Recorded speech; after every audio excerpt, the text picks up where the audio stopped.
Welcome to the Cartoon Codex, where we're diving deep into the animated universe that's been making us laugh for over 3 decades.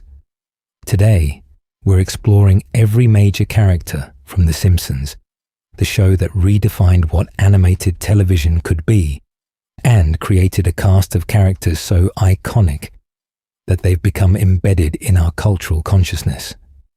From the bumbling Homer to the intellectual Lisa, from the evil Mr. Burns to the devoutly religious Ned Flanders, Springfield is populated with some of the most memorable personalities ever animated. The Simpsons premiered on Fox on December 17th, 1989, but the family actually made their first appearance 2 years earlier on The Tracy Ullman Show in April 1987. Matt Groening created these characters while sitting in the lobby of James L. Brooks's office and having been called in to pitch a series of animated shorts. Originally planning to present his comic strip Life in Hell, Groening instead quickly sketched out a dysfunctional family, naming the characters after his own family members. His father was named Homer, his mother was Margaret, and his younger sisters were Lisa and Maggie. He substituted Bart, an anagram of brat, for his own name. What started as crude drawings that animators simply traced over has evolved into one of the longest-running American sitcoms in television history. The show has aired over 700 episodes across more than 30 seasons, winning numerous Emmy Awards and becoming a cultural phenomenon that influences how we talk, what we reference, and how we understand satire. The characters have transcended their animated origins to become genuine American icons, and with Homer's catchphrase, "Dough," even making it into the Oxford English Dictionary. Springfield itself deserves recognition as almost a character in its own right. This fictional middle American town serves as the perfect setting for the show's satirical examination of American life.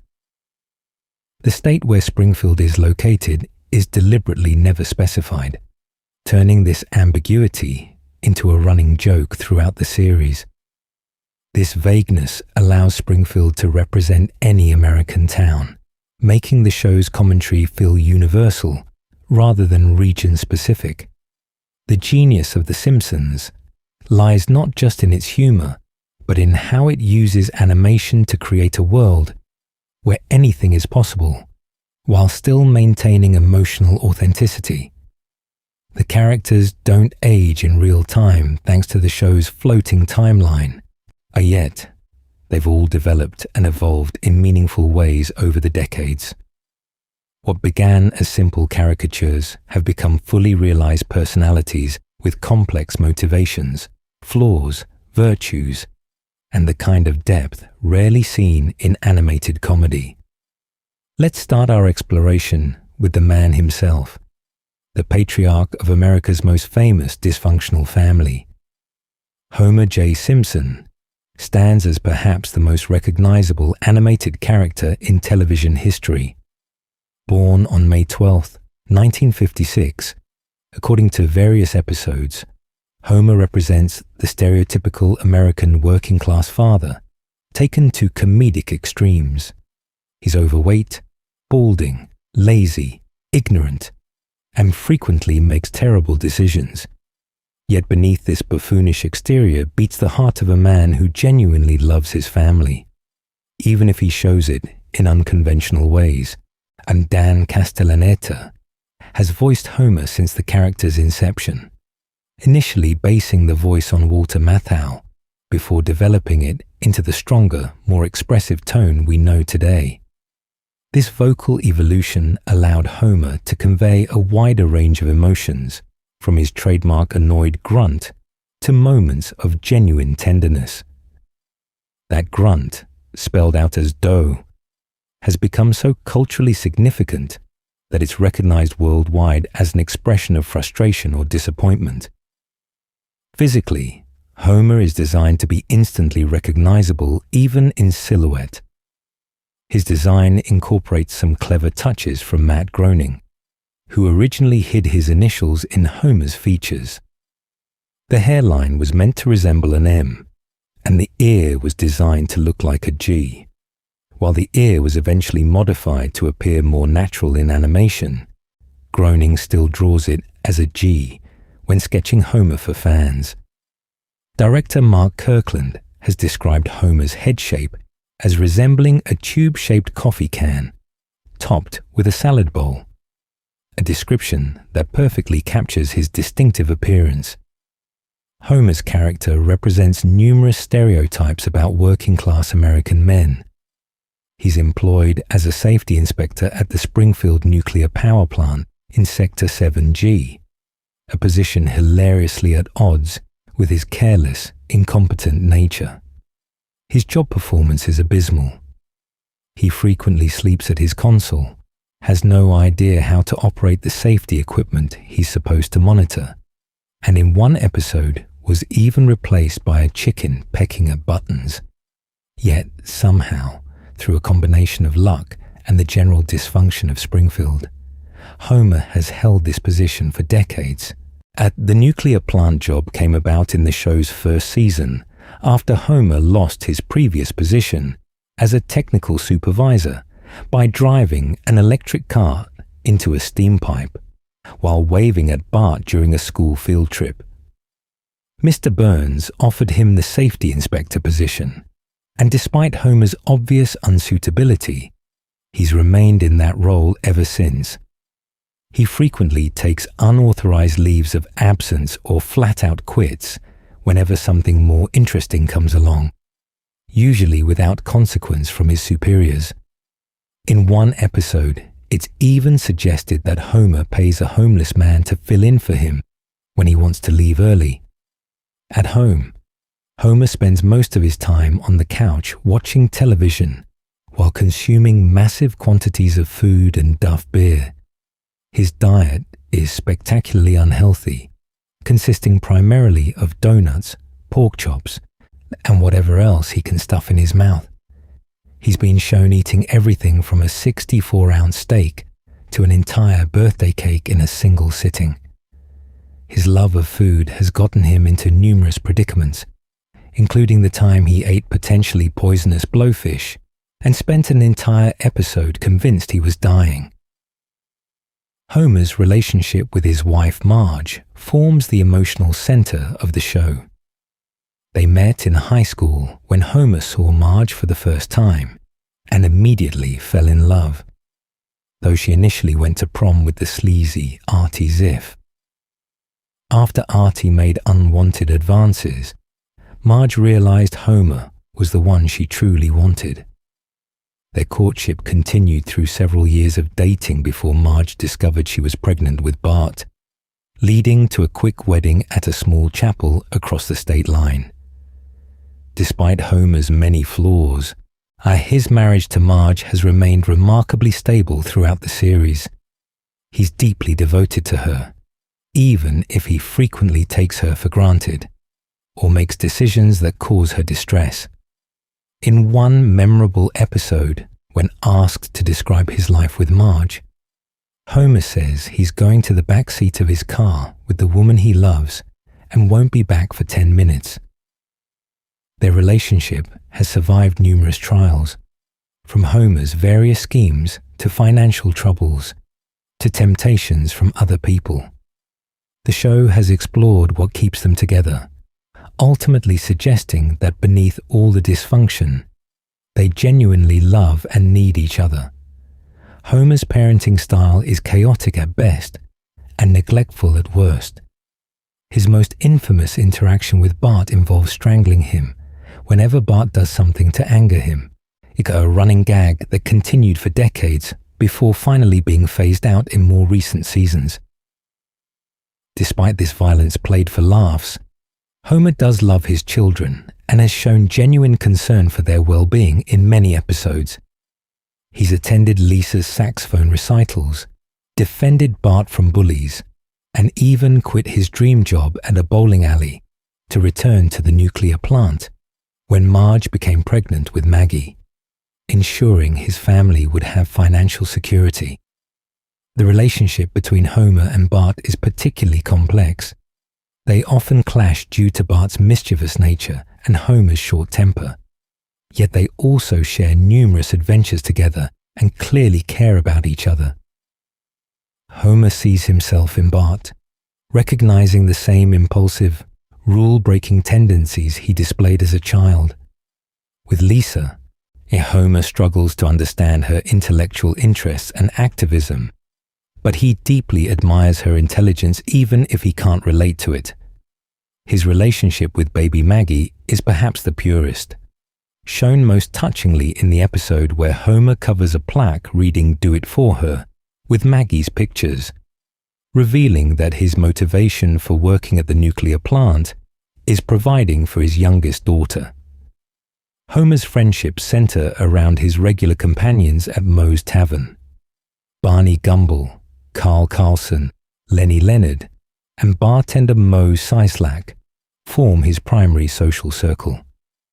These men spend countless hours drinking Duff beer, watching television, and discussing everything from sports to their various life problems.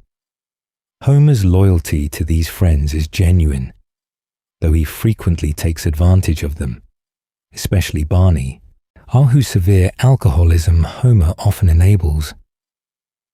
What makes Homer fascinating as a character is how he's evolved over the show's run. In early seasons, he was ignorant and lazy, but basically competent, and occasionally showed flashes of intelligence. As the series progressed, his stupidity became increasingly exaggerated, leading to what fans call jerk-ass Homer, where his selfishness and lack of consideration reached new extremes. This flanderization made him harder to sympathize with, as he became more about causing chaos than being a lovable buffoon.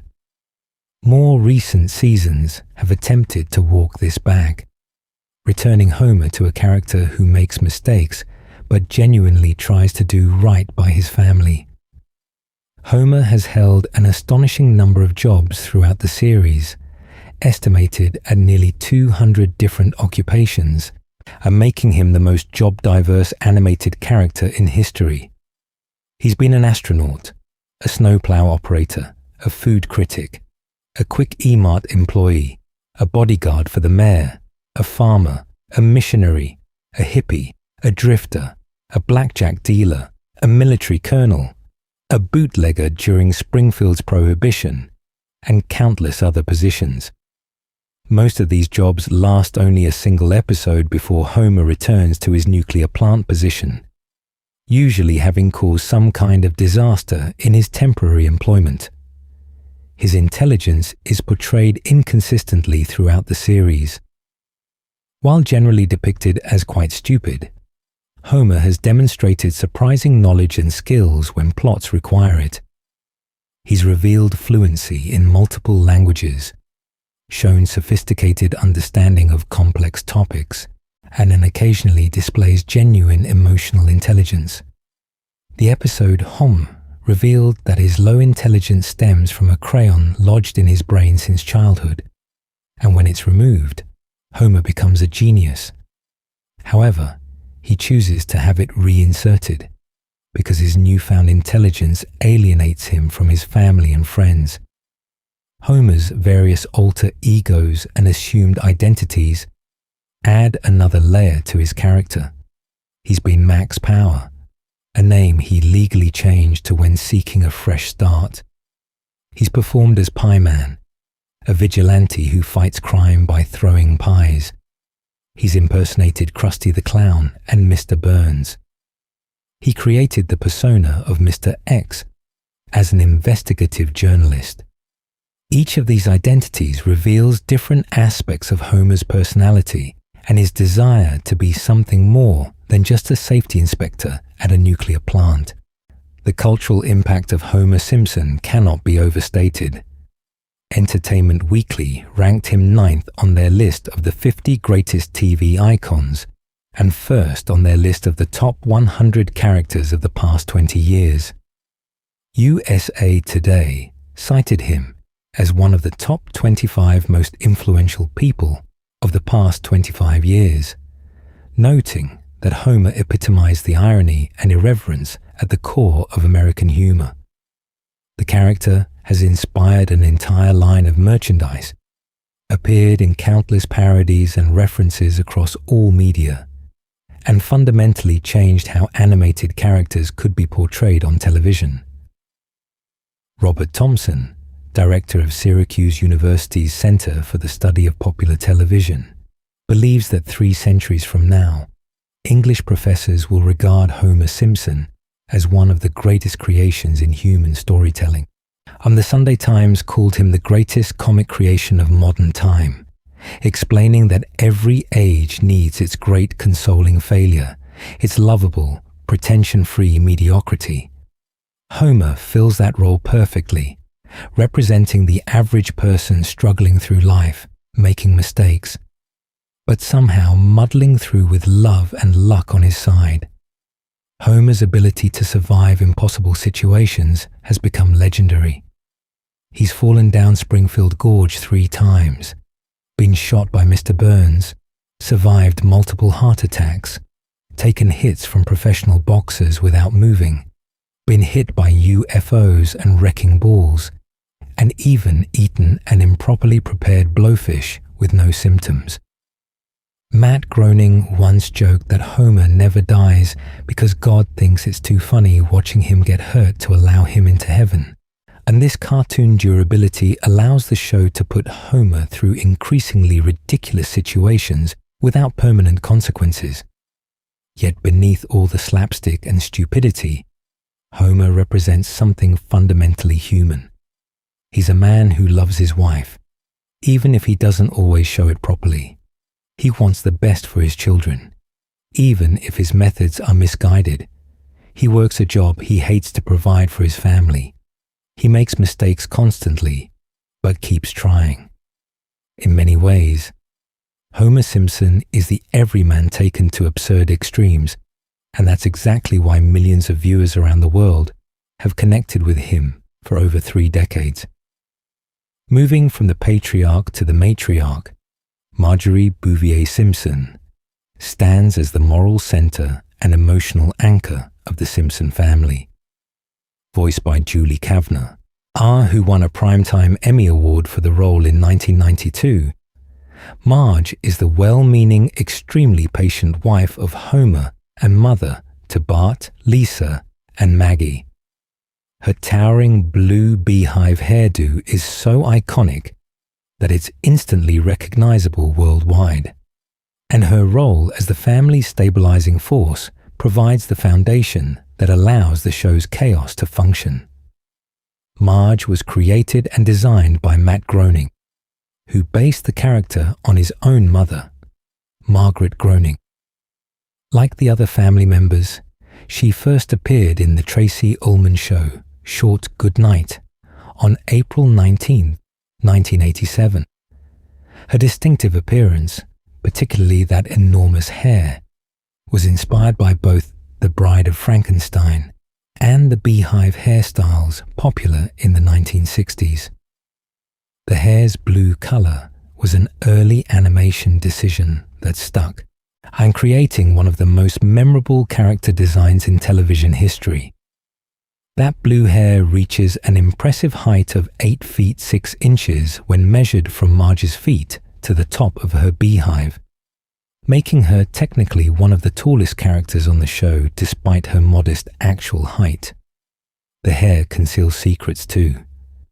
In various episodes, we've seen Marge hide everything from money to love letters in that towering structure. One episode even revealed that Marge's natural hair color is grey and she dyes it blue, though this detail is rarely referenced. Marge's standard outfit consists of a strapless green dress, red low-heeled shoes, and a red pearl necklace that's a family heirloom. She has an entire drawer full of identical pearl necklaces, suggesting she either replaces them frequently or simply likes having backups. Her appearance rarely varies from this standard look. Though she's worn different dresses for special occasions, and has an impressive collection of swimsuits that appear in beach episodes. As the family's homemaker, Marge dedicates herself to maintaining order in the chaotic Simpson household. She cooks, cleans, does laundry, cares for Maggie, manages the family's limited finances, and constantly tries to keep Homer and Bart from destroying everything around them. The episode Homer Alone showed what happens when Marge's responsibilities become too overwhelming.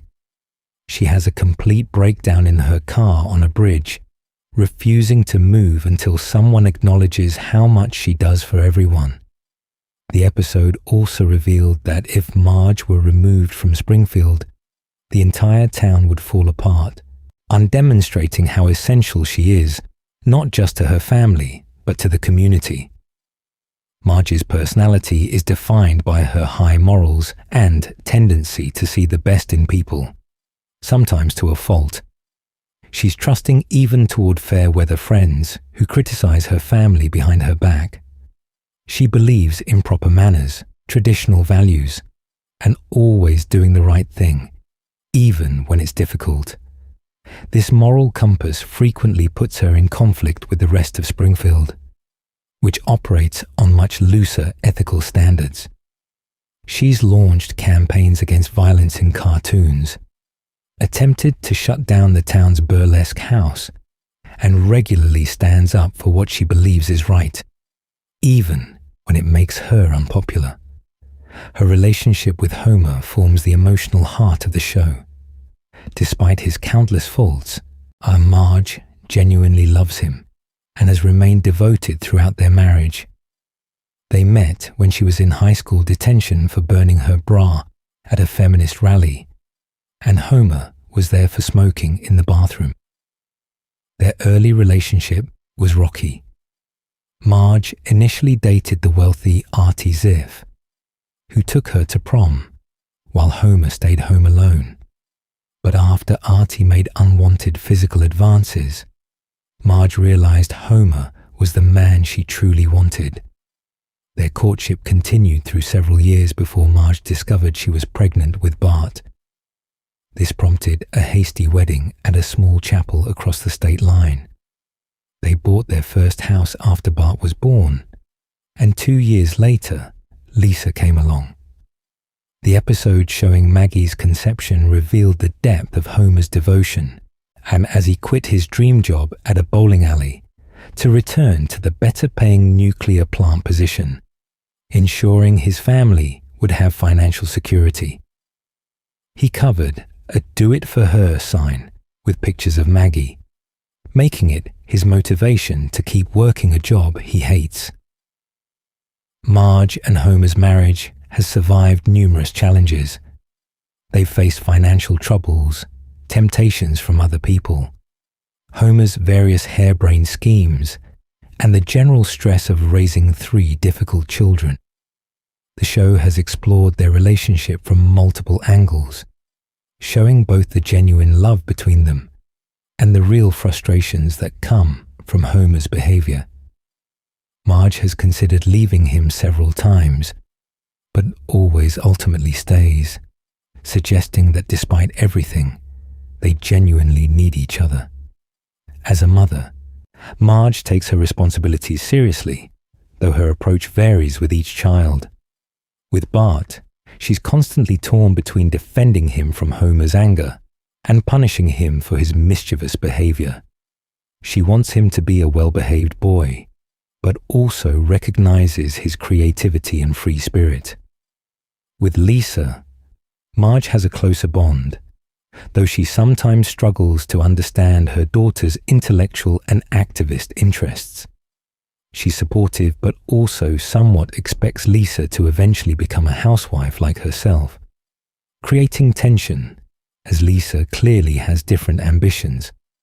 With Maggie, Marge is fiercely protective and nurturing, spending most of her day caring for the baby. Marge's sisters, Patty and Selma Bouvier, vocally disapprove of Homer and have done so since Marge started dating him. The twins are chain-smoking, cynical DMV employees who take every opportunity to insult and belittle Homer. Despite this, Marge maintains her relationship with her sisters and tries to keep peace between them and Homer, though she'll defend her husband when they go too far. The relationship between Marge and her sisters provides interesting commentary on family loyalty and how we navigate conflicts between different relationships. Throughout the series, Marge has flirted with various careers and pursuits outside homemaking.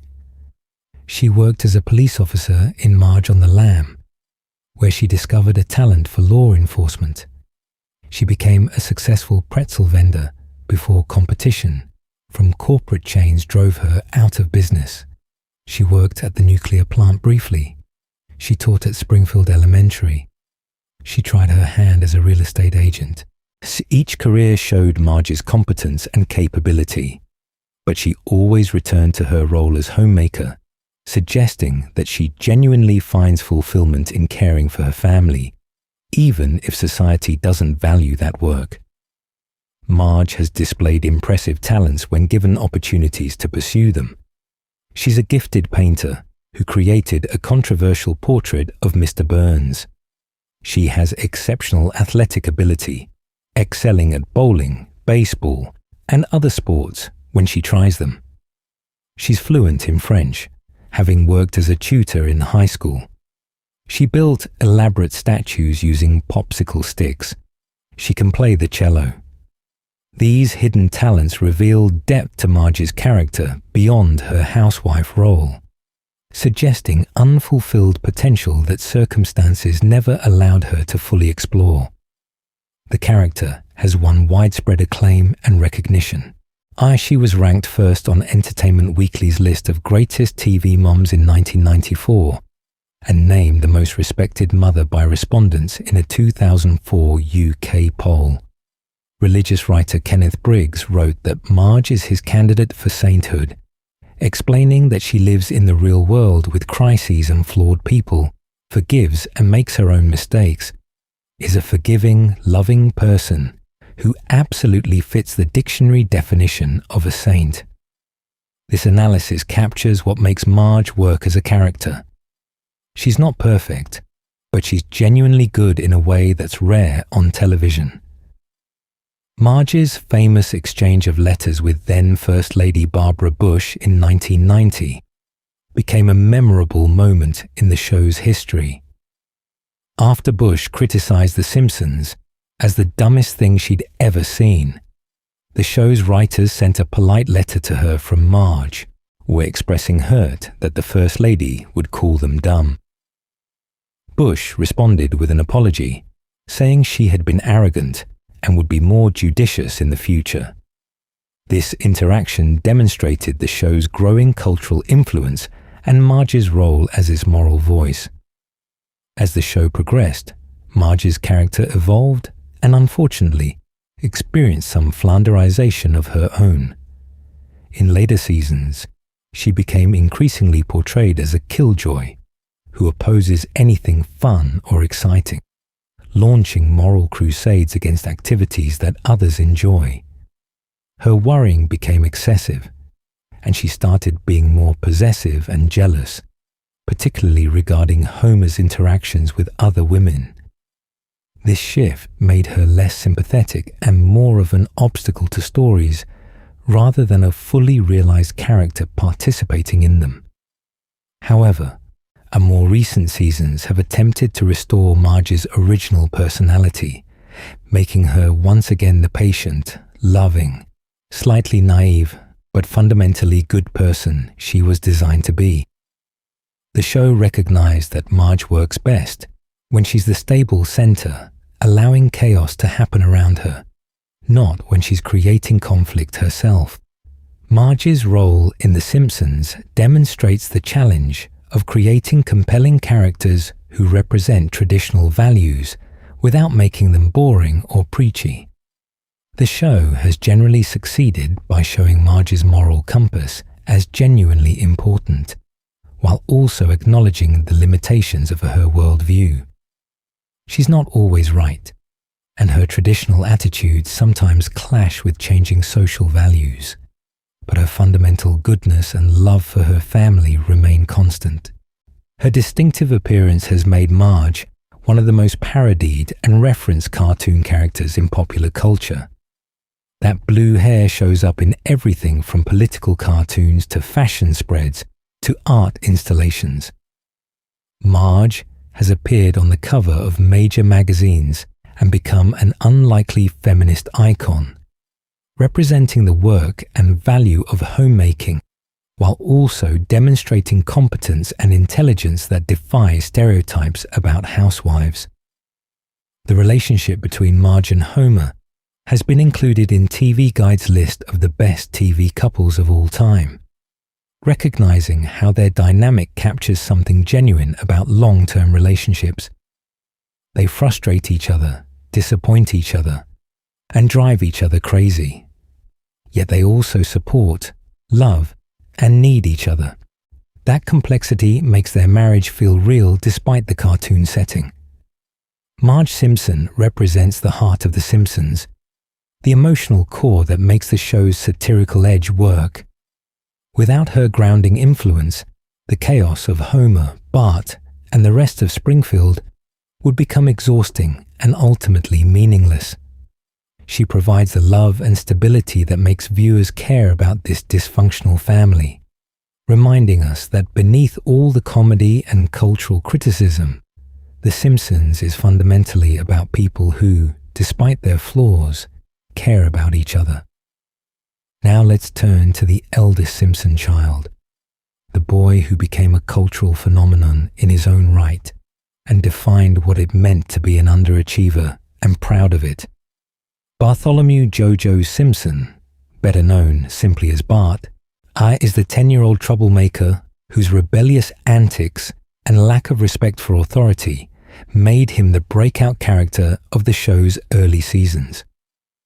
With his spiky hair, red shirt, blue shorts and skateboard, Bart became an icon of 1990s pop culture, spawning a merchandising empire and moral panic about his bad influence on children. He's voiced by Nancy Cartwright, who originally auditioned for the role of Lisa before the producers realized her voice was perfect for the mischievous older brother. Created by Matt Groening as an anagram of the word brat, Bart was designed to be the archetypal troublemaker son, representing every parent's nightmare of a child who won't follow rules or respect authority.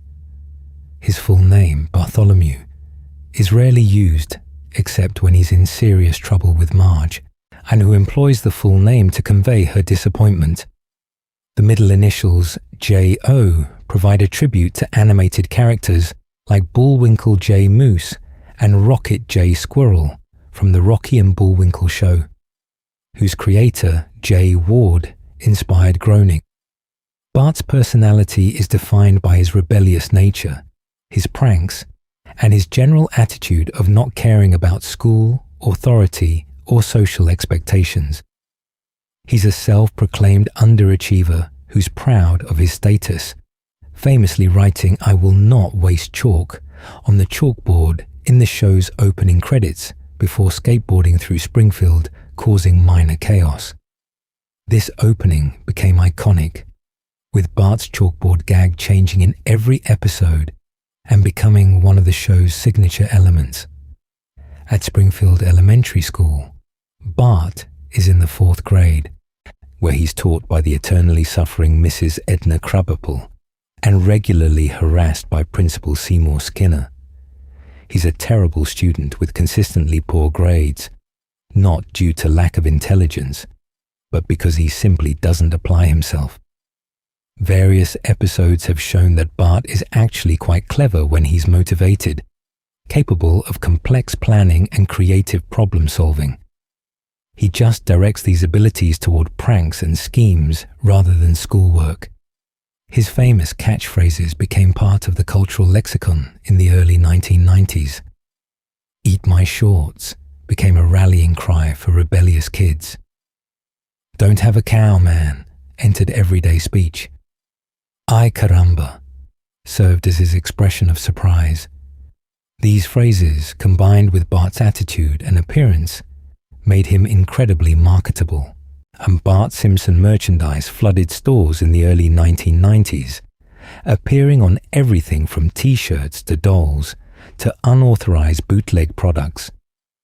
The underachiever and proud of it shirts particularly worried parents and educators who feared Bart was setting a terrible example for children.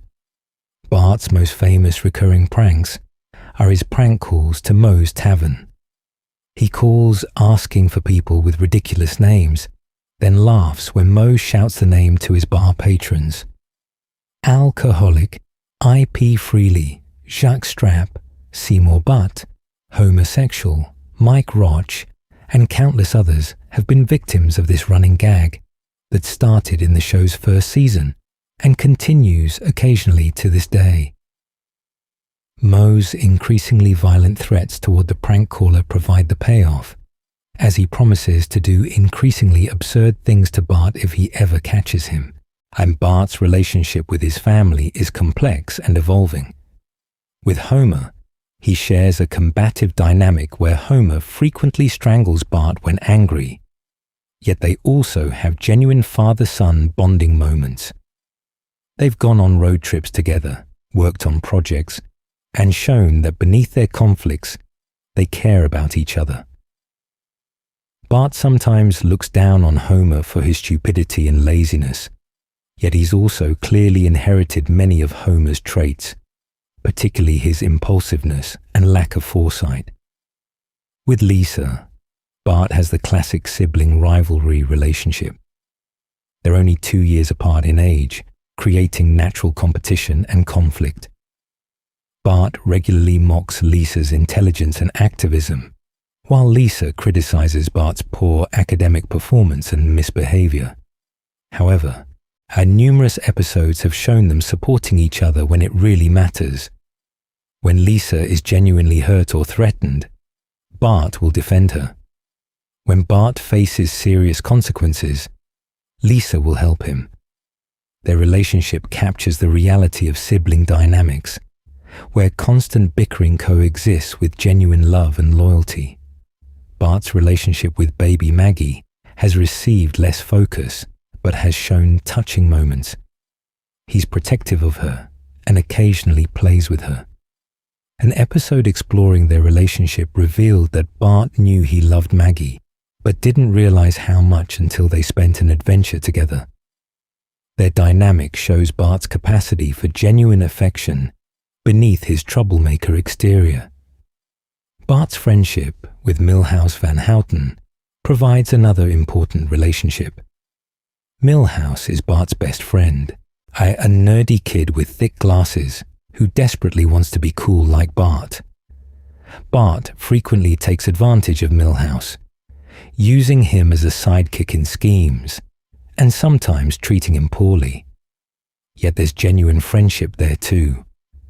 When Milhouse is gone, Bart misses him. They've been through countless adventures together, and Milhouse's loyalty to Bart, despite often suffering consequences for following him, demonstrates the strength of their bond. Other important friendships include his relationships with various Springfield elementary students. He's friends with Nelson Muntz, the school bully, creating an odd dynamic where Bart both fears Nelson and hangs out with him. He's enemies with the other bullies like Jimbo, Dolph, and Kearney. He has a complicated relationship with Martin Prince, the class nerd, where they're sometimes allies and sometimes opponents. These school relationships provide rich material for stories about social dynamics, peer pressure, and growing up. Bart's creativity and intelligence shine through his elaborate pranks and schemes. He's created fake identities, run complex cons, organized protests, and demonstrated impressive planning abilities. The episode, Bart Gets an F, showed him applying himself to studying and revealed that he has genuine potential when he focuses. Other episodes have explored Bart's hidden talents, including his ability as an artist, his skill with various activities when motivated, and is occasionally displayed emotional intelligence. His moral development throughout the series has been inconsistent. Some episodes show Bart learning lessons about consequences and responsibility, yet others show him right back to his old behavior with no apparent growth. This inconsistency reflects both the show's episodic nature and a real truth about childhood development. Kids often learn lessons and then seemingly forget them when temptation arises, requiring multiple experiences before real change occurs. Bart has had several notable rivals and nemeses throughout the series. Sideshow Bob became his arch-enemy after Bart exposed Bob's plot to frame Krusty the Clown. Bob has since tried to murder Bart multiple times across various episodes, creating a recurring villain whose sophisticated intellect contrasts with Bart's street-smart cleverness. Their cat-and-mouse dynamic has produced some of the show's best episodes, with Bob's elaborate revenge schemes always foiled by Bart's quick thinking or dumb luck. And other antagonists include Principal Skinner, who's engaged in a long-running battle with Bart over school discipline. Skinner's attempts to catch and punish Bart for his pranks have become increasingly creative and desperate over the years. Mrs. Crabapple also served as an antagonist, though she showed more understanding of Bart than Skinner did, occasionally recognizing the troubled kid behind the troublemaker facade. Bart's famous chalkboard gags in the opening sequence have become one of the show's signature elements. Each episode begins with Bart writing a different phrase, usually commenting on current events, making self-referential jokes about the show, or offering ironic observations. And these gags have included, "I will not celebrate meaningless milestones. I will not bring sheep to class. I will not hide the teacher's medication," and hundreds of others. The variety and wit of these lines demonstrate the show's commitment to detail and its self-aware humor. The character has evolved significantly since the early seasons. Initially portrayed as more malicious, Bart's worst behavior was gradually softened. Early Bart could be genuinely mean, but later seasons made him more mischievous than cruel.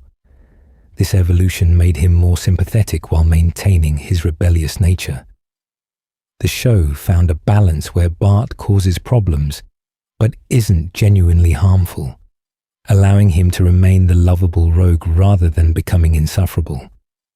Bart's cultural impact extends far beyond the show itself.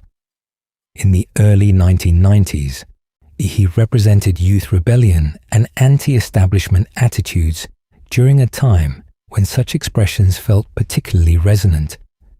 The Bart Simpson phenomenon created moral panic, with schools banning Bart t-shirts and commentators worrying about his influence on children. This controversy only increased his popularity, making him a symbol of generational identity for kids who grew up watching The Simpsons. The character challenged existing ideas about how children should be portrayed on television. Previous shows depicted kids as obedient, well-mannered, and respectful to authority. Bart was none of these things, and that felt refreshing and real to many viewers. He represented the ID of childhood, the impulses that kids actually have but are usually told to suppress. Watching Bart get away with pranks and disrespect provided vicarious satisfaction for viewers who had to follow rules in their own lives. Nancy Cartwright's performance as Bart deserves special recognition.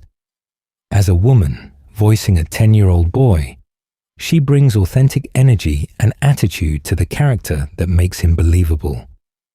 Her delivery of Bart's catchphrases, his sarcastic remarks, and his occasional moments of vulnerability all contribute to making Bart feel like a real kid rather than a cartoon character. Cartwright has won numerous awards for the role and has become inseparable from the character in public perception. Bart Simpson represents something fundamental about childhood and rebellion. He's the kid who questions authority, refuses to accept arbitrary rules, and expresses what others only think. He makes mistakes, faces consequences, and sometimes learns from them. He's loyal to his friends, protective of his family despite constantly annoying them. And underneath the pranks and attitude, he's a good kid who just happens to be bored by conventional expectations. That complexity has kept Bart relevant for over 3 decades, making him one of the most enduring characters in animated television. Moving from the troublemaker to the intellectual, Lisa Marie Simpson stands as the moral and intellectual conscience of both her family and Springfield itself. At 8 years old, Lisa is a second grader at Springfield Elementary School, a straight A student, a talented saxophonist, a vegetarian, a Buddhist, an environmentalist, and a passionate activist for various social causes. Voiced by Yeardley Smith, Lisa represents intelligence, morality, and progressivism in a family and town that often don't understand or appreciate these qualities. Matt Groening created Lisa as the middle child and named her after his younger sister, Lisa Groening Bartlett. Like the other family members, Lisa first appeared on The Tracy Ullman Show in 1987, though her character was initially much less developed. She was originally described simply as the middle child without much distinct personality, essentially serving as a female Bart in early concepts. Over time, the show's writers, working with Yeardley Smith, developed Lisa into one of the most complex and interesting characters on the show. Lisa's physical appearance is distinctive with her spiky, star-like blonde hair that matches her yellow skin. Her standard outfit consists of a strapless red dress, white Mary Jane shoes, and a white pearl necklace similar to her mother's. The hair design, like Maggie's, came about because Matt Groening was primarily drawing in black and white at the time, and simply gave her a spiky starfish hairstyle without thinking about how it would look when colored. Several animators, including Pete Michaels and David Silverman, have stated that Lisa is the most difficult Simpsons character to draw. Lisa's intelligence is her defining characteristic. She consistently achieves straight A's, wins academic competitions, and demonstrates knowledge far beyond her 8 years. She's interested in seemingly everything: literature, science, politics, history, music, and more. She reads advanced books, engages with complex philosophical questions, and often serves as the voice of reason in chaotic situations. Yet the show avoids making her insufferable by showing that her intelligence sometimes isolates her from her peers and creates conflict with her family's less intellectual interests.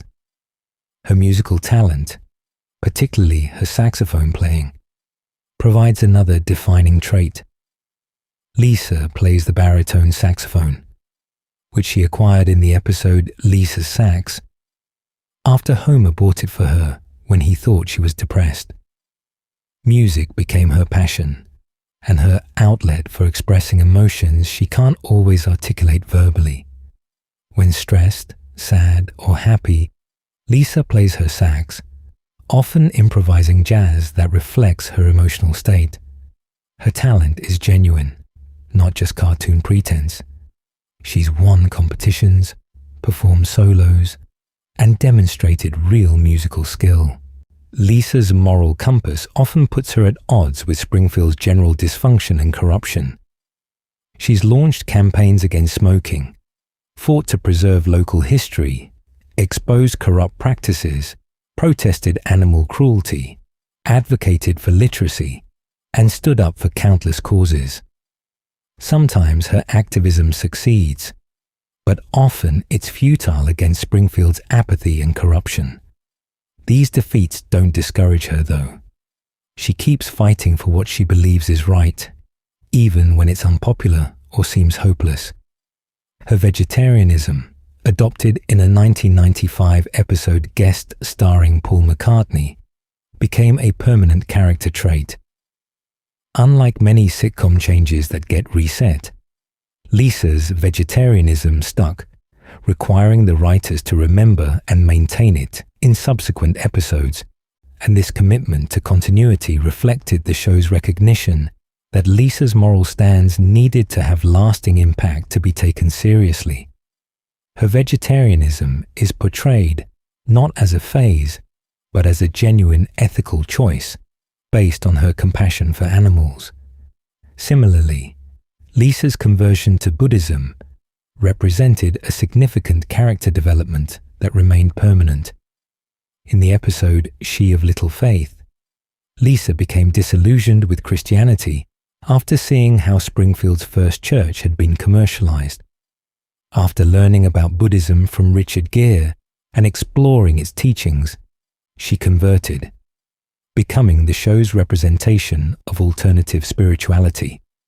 Her Buddhism informs her worldview, her actions, and her interactions with others, although the show maintains respect for both her beliefs and Christianity as practiced by other characters. Lisa's relationship with her family creates constant tension between her values and theirs. With Homer, she has a complicated dynamic where she clearly loves her father, but frequently feels frustrated by his ignorance and behavior. Homer doesn't understand Lisa's intellectual interests, her activism, or her aspirations. He tries to connect with her, but often fails, leading to moments of disappointment for both of them. Yet the show has also given them powerful bonding moments, where Homer demonstrates that despite not understanding her, he loves and supports his little girl unconditionally. The relationship between Lisa and Marge is generally closer, though it too has complications. Marge is supportive but sometimes struggles to understand why Lisa can't just be happy being normal. In some episodes, Marge has expressed hope that Lisa will eventually become a housewife like herself, disappointing Lisa, who has bigger ambitions. Yet Marge consistently defends Lisa's right to pursue her interests and stands up for her daughter when others dismiss or mock her intelligence. With Bart, Lisa maintains the classic sibling rivalry. They're close enough in age that comparisons are inevitable, particularly at school, where Lisa's success highlights Bart's failures. She often acts superior to Bart, pointing out his poor performance and behavior. Yet when Bart is genuinely in trouble, Lisa helps him. When Lisa needs defending, Bart stands up for her. Their relationship shows both the conflicts inherent in being siblings and the underlying love that persists despite constant bickering. Lisa's social life at school reflects the challenges faced by intelligent, principled kids in conventional educational environments. She has few real friends because most of her peers don't share her interests or values. She's sometimes mocked for being a brain or a teacher's pet. Other kids find her activism annoying or strange. This isolation is portrayed realistically, showing how being different can be lonely even when it's based on positive qualities. However, Lisa refuses to compromise her values or dumb down to fit in, maintaining her integrity despite the social costs. Her friendships, when they occur, tend to be intense but short-lived. She's connected with various characters who share specific interests: environmental activists, intellectual kids, other musicians. These relationships often end due to circumstances or revealing incompatibilities, returning Lisa to her usual isolation. This pattern reflects both the episodic nature of the show and a genuine truth about how intellectual kids often form friendships based on shared specific interests, rather than general social bonds. Lisa's future has been explored in several flash-forward episodes, showing her as a successful adult. These futures typically show her becoming President of the United States, getting married to Milhouse, achieving academic and professional success, and generally living up to her potential. These episodes reinforce that Lisa's intelligence and principles will eventually be rewarded, even if her childhood sometimes feels like a struggle against an apathetic world. The character has been celebrated as a positive representation of intelligent, ambitious girls on television. In an era when few animated shows featured smart female characters, Lisa stood out for her genuine intellect, her moral complexity, and her refusal to be defined by traditional gender roles. She plays saxophone, not flute. She's interested in science and mathematics. She wants to be president, not a princess. This representation mattered to many young viewers who saw themselves in Lisa's struggles to be taken seriously. However, Lisa's character has also been criticized, particularly in later seasons, for becoming self-righteous and preachy. Some episodes portray her activism as annoying or misguided, and while others make her inflexibly certain about her views. This shift made her less sympathetic, as she became the character always lecturing others rather than learning and growing herself. The show seemed to struggle with how to portray Lisa's progressivism, without either endorsing it too heavily or mocking it too harshly, sometimes resulting in episodes that felt uncertain about their own message. Despite these challenges, Lisa remains one of the show's most important characters. She provides the moral center that Homer lacks, the intellectual perspective that Bart dismisses, and the principled voice that Springfield generally ignores. Her presence elevates The Simpsons from pure comedy to social commentary, as Lisa articulates the critiques and concerns that drive the show's satire. Without Lisa, The Simpsons would lose much of its bite and meaning.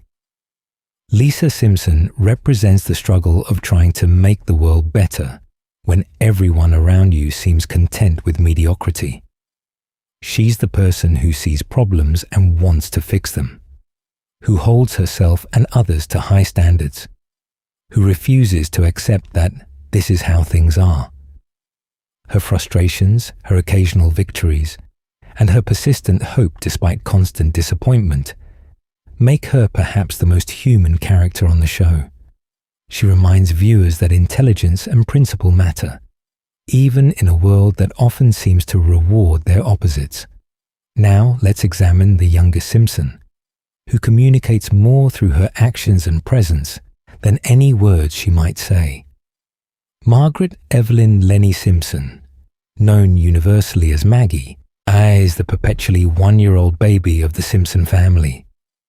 Rarely speaking but constantly observing, Maggie has been sucking on her red pacifier since she first appeared on The Tracy Ullman Show in 1987.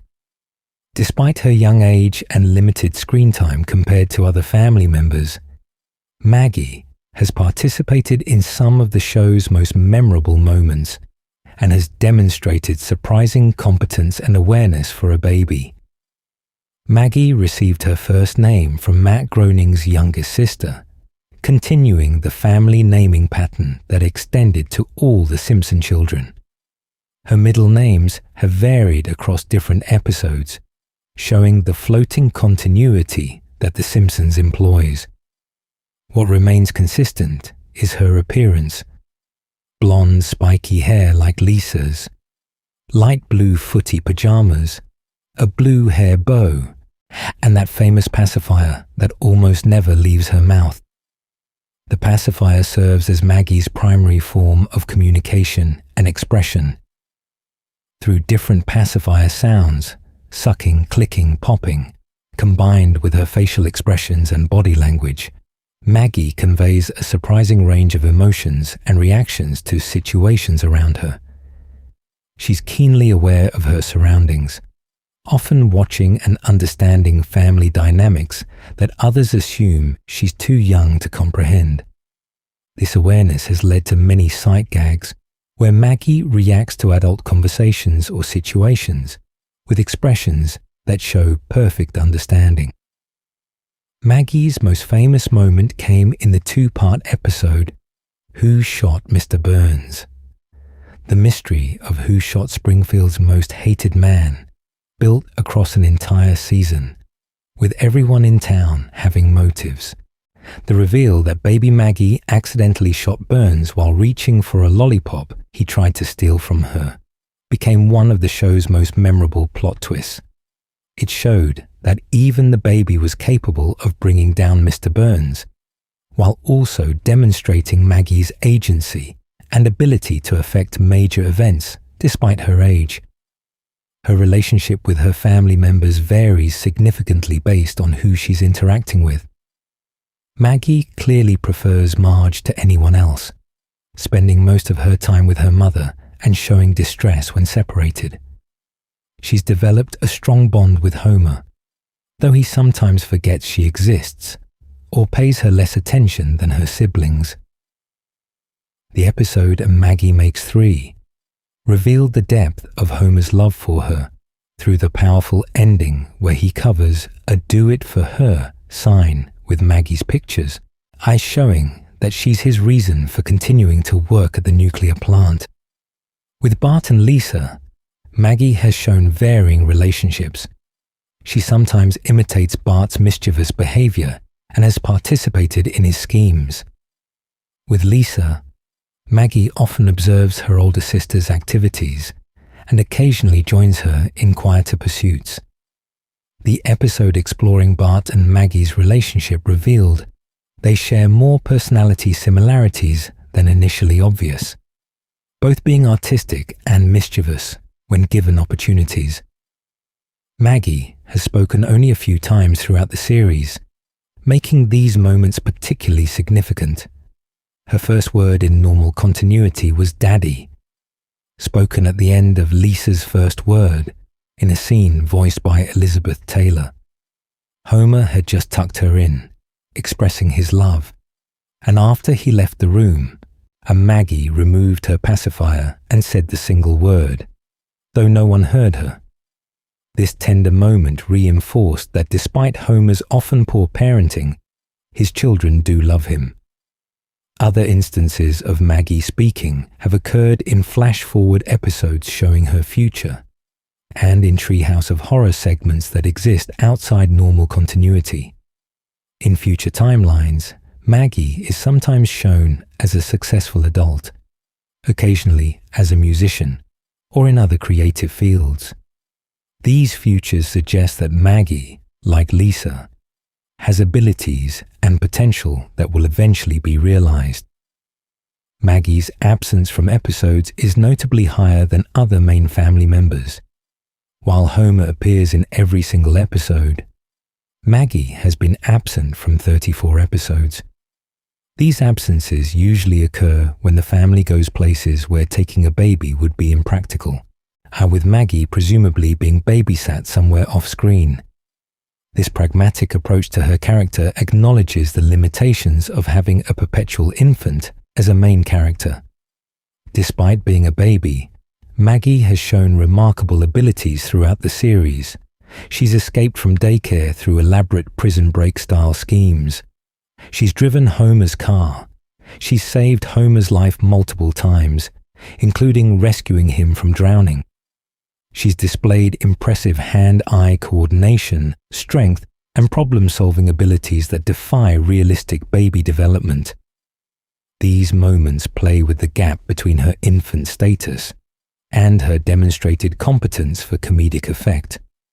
Her rivalry with baby Gerald, the baby with one giant eyebrow, has provided recurring visual gags. The two babies clearly dislike each other, eye glaring and occasionally fighting when they encounter one another. The origin of their enmity has never been explained, adding to the absurdist humor of babies having arch enemies. This rivalry has been shown in various episodes, with both babies displaying surprising aggression toward each other. Maggie's conception was shown in one of the show's most emotionally powerful episodes. Homer had finally achieved his dream of working at a bowling alley escaping the nuclear plant he hated. The family was financially comfortable, and Homer was genuinely happy. Then Marge discovered she was pregnant again. Homer realized he needed to return to his higher-paying but soul-crushing job to support another child. The episode showed Homer removing the inspirational "do-it-for-her" sign in his workspace and covering it with pictures of Maggie, and then transforming it into "do-it-for-her" spelled out in photos. This scene revealed that Maggie, far from being an unwanted surprise, became Homer's greatest motivation for continuing in a job he despises. Maggie represents innocence and potential in the Simpson family. While her siblings have developed distinct personalities and the adults have shown their flaws, Maggie remains relatively undefined, a blank slate who could become anything. This openness makes her occasionally profound, as her baby's eye view of family chaos provides a unique perspective on the dysfunction surrounding her. The character also allows the show to explore themes about childhood development, parenting challenges, and the experience of being the overlooked third child. Maggie receives less attention than Bart or Lisa, both from her parents and from the show itself. This benign neglect is realistic for youngest children in busy families, and Maggie's demonstrated self-sufficiency in various episodes suggests she's adapted well to sometimes being overlooked. Maggie Simpson may have the least dialogue of any main character, but her presence provides essential balance to the Simpson family dynamic. She represents the future, the potential, and the innocent observer who sees everything but judges nothing. Her continued infancy through 30-plus seasons highlights the show's frozen timeframe, while also allowing the show to repeatedly explore early childhood from different angles. Maggie proves that you don't need words to be memorable, just a pacifier, a bow, and the occasional shot at Mr. Burns. Beyond the nuclear Simpson family, the show has developed an extensive family tree that includes various relatives who contribute their own flavors of dysfunction to the mix. Abraham J. Grandpa Simpson II is Homer's father, a resident of the Springfield retirement castle, and a constant source of rambling stories and complaints. Born in the early 1900s, Grandpa's exact age has been inconsistent throughout the series, though he's generally portrayed as being in his 80s. He served in World War II as part of the Flying Hellfish Unit, providing material for several episodes about his military service and the rivalries and secrets that remain from that time. Grandpa's relationship with Homer is complicated by years of poor parenting. As a single father after Homer's mother left the family, Grandpa was neglectful, alcoholic, and emotionally unavailable. Our flashbacks show young Homer desperately seeking his father's attention and approval, but being constantly disappointed. This pattern of neglect helps explain Homer's own parenting failures, creating a cycle of inadequate fathering passed down through generations. In the present day, Homer regularly dumps his father at the retirement home and largely ignores him, except when needing something. Grandpa complains about this treatment constantly, but also acknowledges he wasn't a good father, creating a dynamic where both parties recognize their failures but seem unable to repair the relationship. Occasionally, episodes show them bonding, or Homer realizing he should treat his father better, but these lessons never stick. Grandpa's character is defined by his rambling, often incoherent stories that start nowhere and end nowhere, occasionally containing interesting revelations buried in the nonsense. These stories sometimes reveal surprising aspects of his past, his service in the war, his various jobs, his brief celebrity, his marriages and relationships. The show uses Grandpa both for comedy, through his confusion and senility, and for pathos by showing the loneliness and irrelevance of elderly people in American society. Patty and Selma Bouvier, Marge's older twin sisters, work at the Springfield Department of Motor Vehicles, where they make everyone's lives miserable through bureaucratic nastiness. They're chain smokers with gravelly voices, pessimistic outlooks, and open contempt for Homer, whom they've hated since he started dating their sister, and every episode featuring them includes their attempts to undermine Homer's marriage or their expressions of hope that Marge will divorce him. Despite their meanness, the twins are portrayed as genuinely caring about Marge and wanting what they believe is best for her, even if their methods are awful. They represent a certain type of bitter, disappointed adulthood. Women who never found love, stuck in dead-end government jobs, watching their more successful friends and family with envy disguised as concern. Their negativity is understood as coming from their own unhappiness rather than pure malice. Selma has been married and divorced multiple times, desperately seeking companionship, while her bitter personality ensures relationships fail. She eventually adopted a daughter from China named Ling, showing a softer side as she attempts to be a good mother despite her general cynicism. Patty came out as gay in later seasons, a revelation that initially seemed to provide explanation for her dissatisfaction, but was handled awkwardly by the show. The character of Herbert Herb Powell, Homer's half-brother, appeared in a few memorable episodes. Herb was the secret illegitimate son of Abraham Simpson, placed for adoption and growing up to become a wealthy car manufacturer. When Homer discovered his half-brother, Herb welcomed him enthusiastically and gave Homer the opportunity to design a car for average Americans.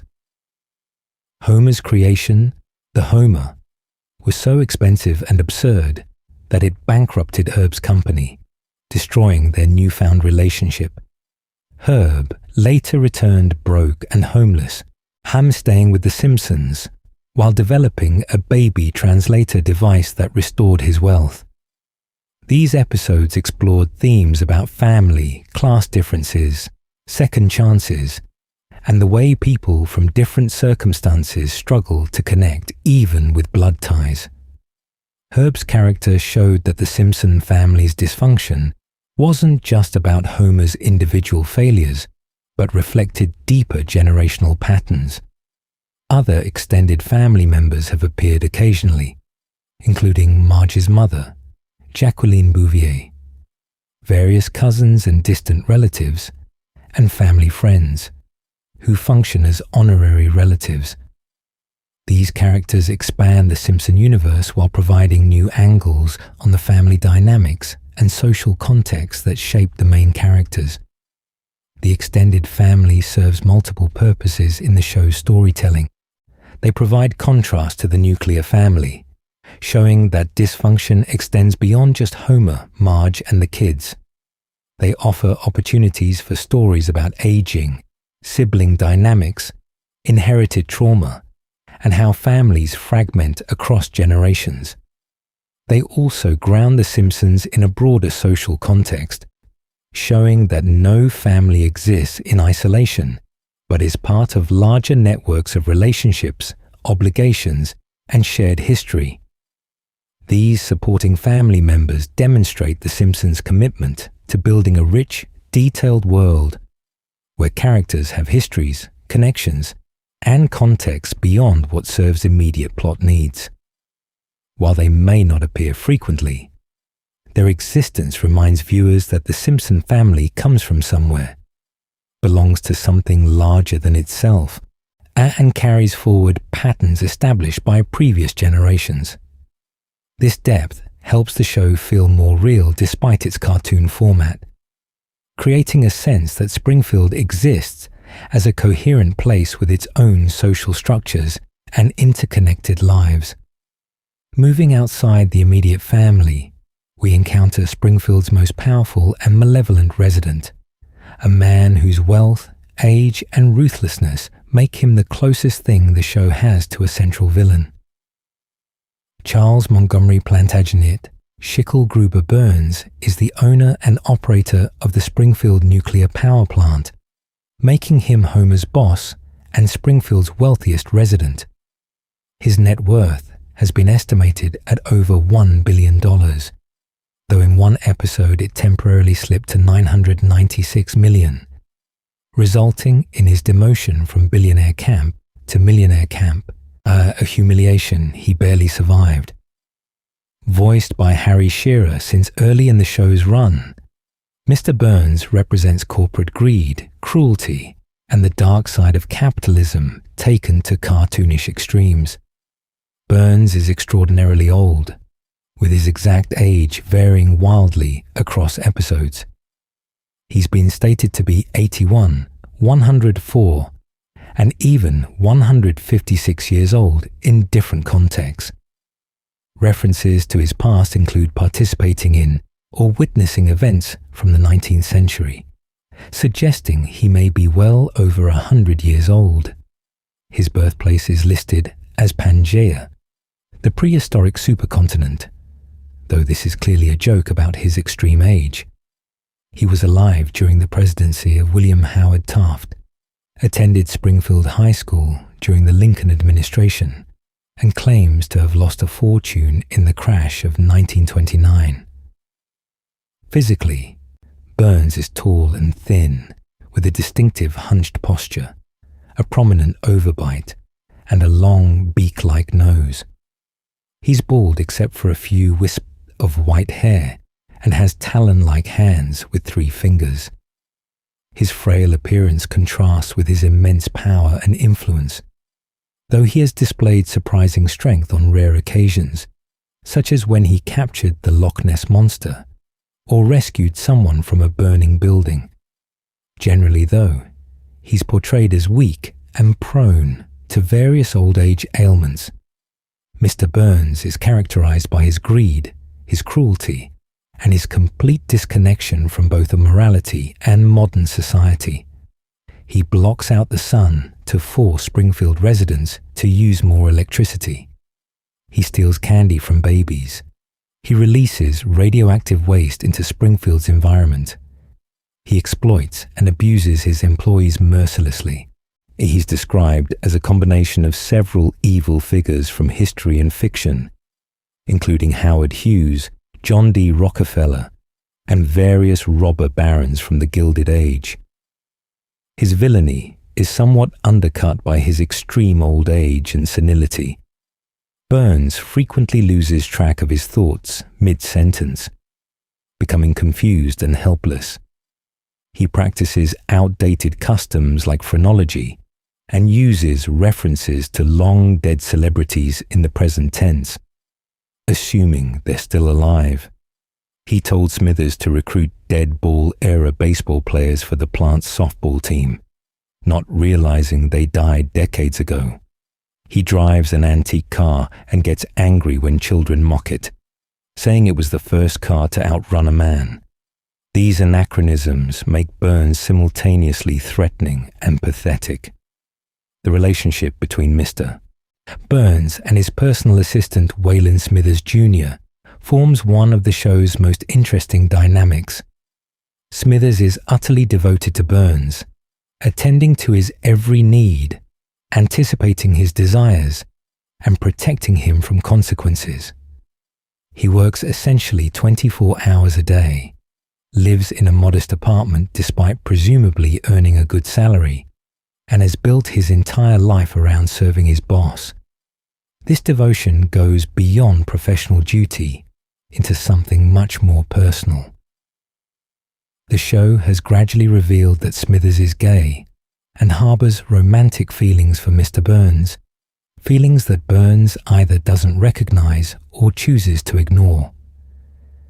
Smithers' sexuality was hinted at for years through various clues and jokes before the character officially came out in 2016. His one-sided love for Burns adds layers of sadness to his character, as he devotes himself to someone incapable of reciprocating or even acknowledging his feelings. Burns takes Smithers utterly for granted, treating him no better than any other employee, and occasionally much worse. Yet Burns is also dependent on Smithers in ways he doesn't fully acknowledge. Smithers essentially runs the nuclear plant, while Burns focuses on various schemes and entertainments. When Smithers takes vacation or leaves Burns' service, everything falls apart immediately. Burns needs Smithers for both practical support and emotional stability, though he'd never admit it. Their relationship, despite being deeply unequal, shows that Burns is capable of some form of attachment, even if he can't express it properly. And the Springfield nuclear power plant itself deserves attention as Burns's domain and the show's primary workplace setting. The plant is notoriously poorly maintained due to Burns's miserliness, with a surprise inspection finding 342 safety violations requiring an estimated $56 million to bring up to code. Money Burns refused to spend. The plant is operated by incompetent employees like Homer, has outdated equipment, releases radiation into the environment, and regularly experiences problems that could cause meltdowns. It's a miracle Springfield hasn't been destroyed by nuclear disaster, though this miracle largely depends on lucky coincidence rather than proper safety procedures. Burns's office sits atop the plant, a massive space filled with trapdoors, escape pods, attack dogs, and various security measures, and he monitors employees through closed-circuit cameras, maintaining surveillance that allows him to watch their every move. His desk contains buttons that can trigger the various traps, release the hounds, or summon security. The office represents both Burns's power and his paranoia, a fortress from which he rules his domain while protecting himself from the employees and citizens he routinely victimizes. Mr. Burns has been the focus of numerous memorable episodes that explore different aspects of his character. Rosebud paralleled Citizen Kane by showing Burns desperately searching for his childhood teddy bear Bobo, revealing that beneath all his wealth and power, he's a lonely old man mourning lost innocence. Who Shot Mr. Burns became a cultural phenomenon, and with the mystery of who shot Springfield's most hated man capturing audiences' attention across a summer hiatus. The reveal that baby Maggie did it by accident satisfied the mystery, while commenting on how even Burns's meanest acts, stealing candy from a baby, could lead to consequences. Burns Verkaufen der Kraftwerk showed what happens when Burns sells the power plant and tries to retire. He quickly becomes bored and depressed without his business to run, drinking heavily at Moe's Tavern, and realizing he has no purpose or identity beyond his wealth and power. This vulnerability humanized him slightly, while also showing how unhappy he truly is despite his billions. When given the opportunity to buy back the plant, he eagerly accepts, demonstrating that his business isn't just about making money, but about having control and purpose. Episodes exploring Burns's past have revealed a complicated history. His relationship with his father was fraught. His relationship with women has been largely exploitative. He had genuine friendships in his youth, but chose wealth and power over human connection, leading to his current isolation. One episode suggested he might be Smithers's biological father after Smithers's father died, saving the plant from meltdown, adding another layer of twisted complexity to their relationship. Mr. Burns represents corporate America at its worst. Uncaring about workers, indifferent to environmental damage, focused solely on profit, and protected from consequences by wealth and power. Yet the show prevents him from becoming a simple villain. by making him so cartoonishly evil that he becomes almost absurd. He's too extreme to be a realistic threat, and transforming him into a symbol of corporate greed rather than a character to truly fear. This approach allows the show to critique capitalism while keeping Burns entertaining rather than genuinely frightening. The character's cultural impact includes popularizing the gesture of putting fingertips together and saying excellent in a sinister manner, which became shorthand for villainous plotting. Forbes magazine even included Mr. Burns on their fictional 15 list of richest fictional characters, estimating his wealth at $1.3 billion and placing him 12th in 2008. This recognition of Burns as a character who exists in public consciousness beyond just The Simpsons demonstrates his iconic status. Mr. Burns proves that great villains need not be entirely evil or entirely competent. He's too senile to execute many of his schemes successfully, too old to be physically threatening, and too disconnected from reality to understand why people hate him. Yet these very qualities make him a perfect antagonist for The Simpsons' satirical world, where threats come not from competent evil, but from the casual cruelty of powerful people who don't know or care about the harm they cause. Burns doesn't wake up plotting to ruin lives. He just pursues profit and amusement without considering anyone else, and the destruction follows naturally. That thoughtless harm feels more relevant than focused villainy, making Mr. Burns a villain perfectly suited to his show's themes. Now, let's turn to Homer's neighbor, the man whose name became synonymous with a narrative phenomenon and whose devout faith provides perfect contrast to the Simpson family's general chaos. Nedward Ned Flanders Jr. is the Simpson family's next-door neighbor, a devoutly religious man whose genuine kindness and wholesome nature initially served to highlight Homer's flaws through contrast. Voiced by Harry Shearer, Ned is the owner of the Leftorium, a left-handed specialty store, and a pillar of the Springfield community who volunteers with various organizations and regularly attends the First Church of Springfield with his family. In his earliest appearances, Ned wasn't particularly religious. He was simply portrayed as Homer's annoyingly perfect neighbor, whose natural politeness, generosity, and success in life made Homer look bad by comparison, and Ned had a steady pharmaceutical job, a nice house, a loving family, and genuine friendliness toward everyone, including Homer, despite Homer's obvious hostility. His religious devotion was present, but not his defining characteristic, serving more as one aspect of his generally wholesome lifestyle. Over time, the show's writers increasingly focused on Ned's religious faith until it became his primary trait. This evolution gave rise to the term Flanderization, which TV tropes defines as taking a minor trait of a character and exaggerating it until it becomes their entire personality.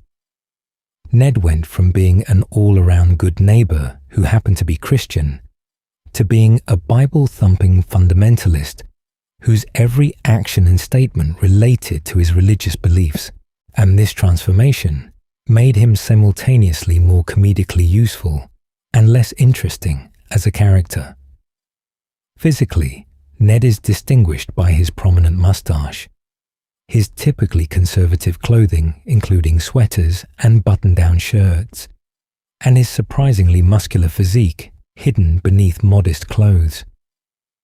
Episodes have revealed that Ned is incredibly fit, with well-defined muscles that shock people when his shirt comes off. This contrast between his mild-mannered personality and impressive body creates humor while suggesting that Ned has hidden depths beneath his friendly exterior. Ned's famous verbal tic, the addition of diddly, doodly, and similar nonsense words to his speech, initially seemed like just quirky language. The episode Hurricane Neddy explained this tic as part of a larger psychological issue. Ned received experimental therapy as a child to control his violent outbursts. Therapy that essentially beat all anger and negativity out of him. The result was a person pathologically unable to express negative emotions, forcing them to bubble beneath a relentlessly positive surface. His verbal tic serves as a safety valve, releasing tension through silly language so it doesn't manifest in more destructive ways. That same episode showed what happens when Ned finally snaps after a hurricane destroys his home and the town's incompetent attempt to rebuild it proves disastrous. Ned verbally attacks nearly everyone in Springfield, calling out their flaws and his frustrations with brutal honesty. He tells people exactly what he thinks of them, holds nothing back, and reveals years of suppressed rage at how people take advantage of his kindness. After this cathartic explosion, therapy helps Ned find healthier ways to express frustration while maintaining his essential kindness. Ned's relationship with Homer drives many episodes. Homer irrationally hates Ned, envying his success, mocking his faith, constantly borrowing things without returning them, and generally treating Ned terribly. Yet Ned responds with patience and genuine attempts at friendship, seeing the good in Homer that others miss. He lends Homer tools, offers advice, and supports the Simpson family through various crises. This one-sided friendship, where Ned keeps trying despite constant rejection, makes him both admirable and somewhat pathetic. The tragic death of Ned's wife Maud in season 11 became a watershed moment for both the character and the show. Maud died falling from the stands at a sports event after being knocked down by a t-shirt cannon. Her death occurred because voice actress Maggie Roswell had left the show due to a salary dispute, necessitating writing out her character. Maud's death gave Ned genuine tragedy and forced him to navigate single parenthood, grief, and loneliness while maintaining his faith. Ned's sons, Rod and Todd Flanders, are raised with extreme religious conservatism that borders on sheltering abuse. They're forbidden from watching most television, playing normal games, or interacting with worldly influences. They're terrorized by their father's strict interpretation of sin and temptation, leading to them becoming nervous, our sheltered children terrified of doing anything wrong. The show presents this upbringing as psychologically harmful despite Ned's good intentions, critiquing religious fundamentalism's impact on children.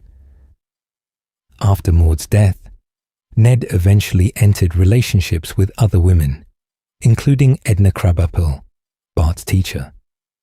This relationship added new dimensions to Ned's character, showing him navigating adult romance and the complications of blended families. However, when Edna's voice actress passed away, the show wrote her out as well, leaving Ned twice widowed and even more isolated. Ned's business, the Leftorium, sells products specifically designed for left-handed people, a niche market that somehow sustains his family. The store appeared in response to an episode where Homer spitefully wished for Ned's business to fail, which backfired when Homer realized Ned's failure would affect him negatively. The Leftorium represents Ned finding success through serving an underserved community, reflecting his general approach of helping others. His religious practices have been portrayed with varying degrees of respect throughout the show's run. Early portrayals showed Ned as genuinely faithful without being preachy or judgmental. Later seasons increasingly made him a fundamentalist caricature who condemns anyone not meeting his strict standards of Christian behavior, especially targeting Catholics, other religions, and LGBTQ+ individuals. This shift made Ned less sympathetic and more representative of religious intolerance. the show has explored Ned's backstory, revealing his childhood in the 1950s or 1960s, his time at Bible camp, his rebellious phase in Las Vegas, where he drunkenly married a cocktail waitress, which he later got annulled, and his eventual settling into the devout, stable life he leads in the present. These glimpses of Ned's past suggest that his current personality required effort to maintain and isn't simply his natural state. Ned's relationship with Springfield's religious community, particularly Reverend Lovejoy, provides interesting commentary on organized religion. Lovejoy is shown to be burnt out and apathetic, barely caring about his pastoral duties, and specifically tired of Ned's constant phone calls seeking guidance on trivial matters. Ned calls Lovejoy about every tiny moral question, from whether he's coveting his own wife to how to handle minor temptations, exhausting the Reverend's patience. And this dynamic satirizes both overly scrupulous religiosity and the institutional church's frequent failure to provide meaningful spiritual guidance. More recent seasons have attempted to rehabilitate Ned's character by toning down the religious extremism and returning him to being a generally kind person who happens to be Christian rather than a Christian caricature. This evolution recognizes that the Flanderization had made Ned less interesting and less sympathetic, limiting the stories that could be told with him. Ned Flanders represents both the best and worst of American Christianity as portrayed in popular culture. At his best, he's genuinely kind, charitable, and faithful, living out his beliefs through actions rather than just words. He volunteers, helps neighbors, forgives those who wrong him, and maintains optimism despite personal tragedies. At his worst, he's judgmental, intolerant, and uses religion to justify controlling behavior toward his children and condemnation of others who don't share his beliefs. The character's evolution demonstrates the challenges of maintaining character complexity over 30-plus seasons. What starts as a well-rounded personality inevitably gets reduced to easily recognizable traits for quick comedy, potentially making the character less interesting and less human. Ned's journey from perfect neighbor to religious caricature and back towards something more nuanced shows the show's struggle to keep characters fresh while maintaining what made them work in the first place. Ned Flanders proves that even the nicest characters can be fascinating when given depth, tragedy, and the space to break from their usual patterns. His occasional explosions of anger, his genuine grief over losing Maud, his attempts to help Homer despite constant abuse, and his struggles to be a good single father, all make him more than just the religious neighbor. He's a fully realized character whose faith forms part of who he is, but doesn't completely define him, at least when the show is writing him at his best. Moving from Ned's religious devotion to the secular chaos of Springfield Elementary School, we find a crumbling educational institution staffed by exhausted, underpaid, and often incompetent educators struggling to shape young minds with minimal resources and maximum frustration. Principal Seymour Skinner stands as the bureaucratic face of Springfield Elementary, and a rigid administrator constantly battling inadequate funding, apathetic teachers, and unruly students led by his arch-nemesis, Bart Simpson. Voiced by Harry Shearer, Skinner is a Vietnam War veteran whose military service shaped his authoritarian approach to school administration. He served under Sergeant Winslow and was a Green Beret, experiences that gave him both PTSD and a love of order and hierarchy that he tries to impose on Springfield Elementary.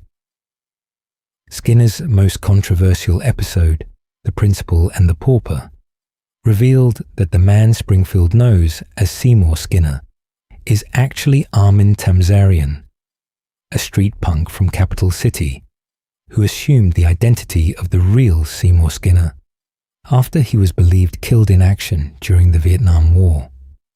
When the real Skinner returned, the town decided to maintain the deception and banish the real Skinner, with everyone agreeing to pretend this revelation never happened. This episode remains divisive among fans, with many considering it one of the show's worst episodes for fundamentally changing a major character's identity. Beyond this controversial backstory, Skinner is defined by his relationship with his domineering mother Agnes and his romantic incompetence. Agnes treats her adult son like a child, controlling what he eats, where he goes, and how he lives.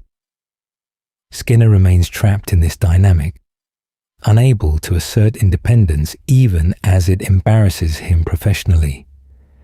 His failed engagement to Edna Krabappel after years of dating showed that when he finally takes a chance on happiness, his fundamental indecisiveness and dependence on his mother sabotage it. Superintendent Gary Chalmers serves as Skinner's boss and constant source of pressure. Chalmers regularly visits Springfield Elementary, inevitably finding something wrong, and berating Skinner for the school's failures. The relationship between Skinner and Chalmers became memorialized in the steamed hams sequence, where Skinner tries to pass off fast food as home cooking after burning their lunch. This bit of dialogue became an internet phenomenon, remixed and parodied countless times across social media. Edna Krabappel, Bart's fourth grade teacher, is voiced by Marcia Wallace until the actress's death in 2013. Edna is cynical, burnt out, and frequently exasperated by her students' behavior, particularly Bart's constant disruptions. Years of teaching have worn away any idealism she once had, are leaving someone going through the motions while counting down to retirement. Her personal life is lonely, marked by a failed marriage and unsuccessful attempts to find new love, until her relationship with Ned Flanders brings unexpected happiness before the character was retired following Wallace's death. The show portrayed Edna sympathetically despite her flaws. She genuinely cares about her students, even while being frustrated by them. She recognizes Bart's intelligence beneath his troublemaking, and occasionally gets through to him when she tries different approaches. Her smoking during recess, her inappropriate relationships, and her drinking show the toll that teaching in Springfield takes on people, making her very human despite the comedy. And groundskeeper Willie is the Scottish custodian, whose thick accent and aggressive personality make him one of Springfield Elementary's most colourful characters. Willie maintains the school grounds, fixes things, and generally does all the physical work that keeps the building functioning. He lives in a shack on school property, suggesting he's either too poor to afford real housing or too dedicated or required to live on site. He's incredibly strong and has displayed impressive fighting skills, though these abilities are rarely relevant to his custodial work. Willie's antagonistic relationship with Skinner stems from being underpaid, underappreciated, and forced to handle increasingly absurd problems with minimal resources. He's been called on to fix dangerous situations, deal with wild animals, and perform miracles with his limited maintenance budget, and generally do things well beyond his job description. His response is usually grumbling, insults, and threats in his heavy brogue, though he ultimately does what's needed because he has genuine pride in his work. Other school staff includes Miss Hoover, Lisa's teacher, who's depressed and frequently calls in sick; Lunch Lady Doris, voiced by Doris Grau until her death, who serves mystery meat and other unidentifiable foods; and Coach Krupt, who teaches physical education with minimal supervision and frequent injuries. These supporting characters flesh out Springfield Elementary as an institution, showing that the school's dysfunction extends far beyond Skinner's office. Springfield Elementary itself is portrayed as severely underfunded, physically deteriorating, and educationally inadequate. The school can't afford basic supplies, the building is falling apart, class sizes are too large, and the curriculum is outdated. Yet the teachers and staff persist, doing what they can with what they have, creating occasional moments of genuine education despite systemic failures. This portrayal of American public education resonates with viewers who recognize the challenges real schools face. The school provides the primary setting for exploring childhood social dynamics, educational policy, and coming-of-age stories for Bart and Lisa. It's where Bart's rebellion takes focus through his conflicts with authority. It's where Lisa's intelligence shines and her isolation becomes most apparent. It's where the Simpson children interact with peers, developing friendships, rivalries, and the social skills they'll carry into adulthood. The staff at Springfield Elementary represent different responses to difficult working conditions. Skinner becomes rigid and authoritarian, imposing strict rules to maintain control. Edna becomes cynical and disengaged, going through motions while dreaming of escape. Willie becomes aggressive and resentful, taking out his frustrations through insults and threats. Each response feels understandable given their circumstances, making them sympathetic despite their flaws. Through Springfield Elementary, The Simpsons comments on American education's state. Chronically underfunded, staffed by exhausted people, serving students with varying needs, and somehow expected to produce educated citizens ready for life.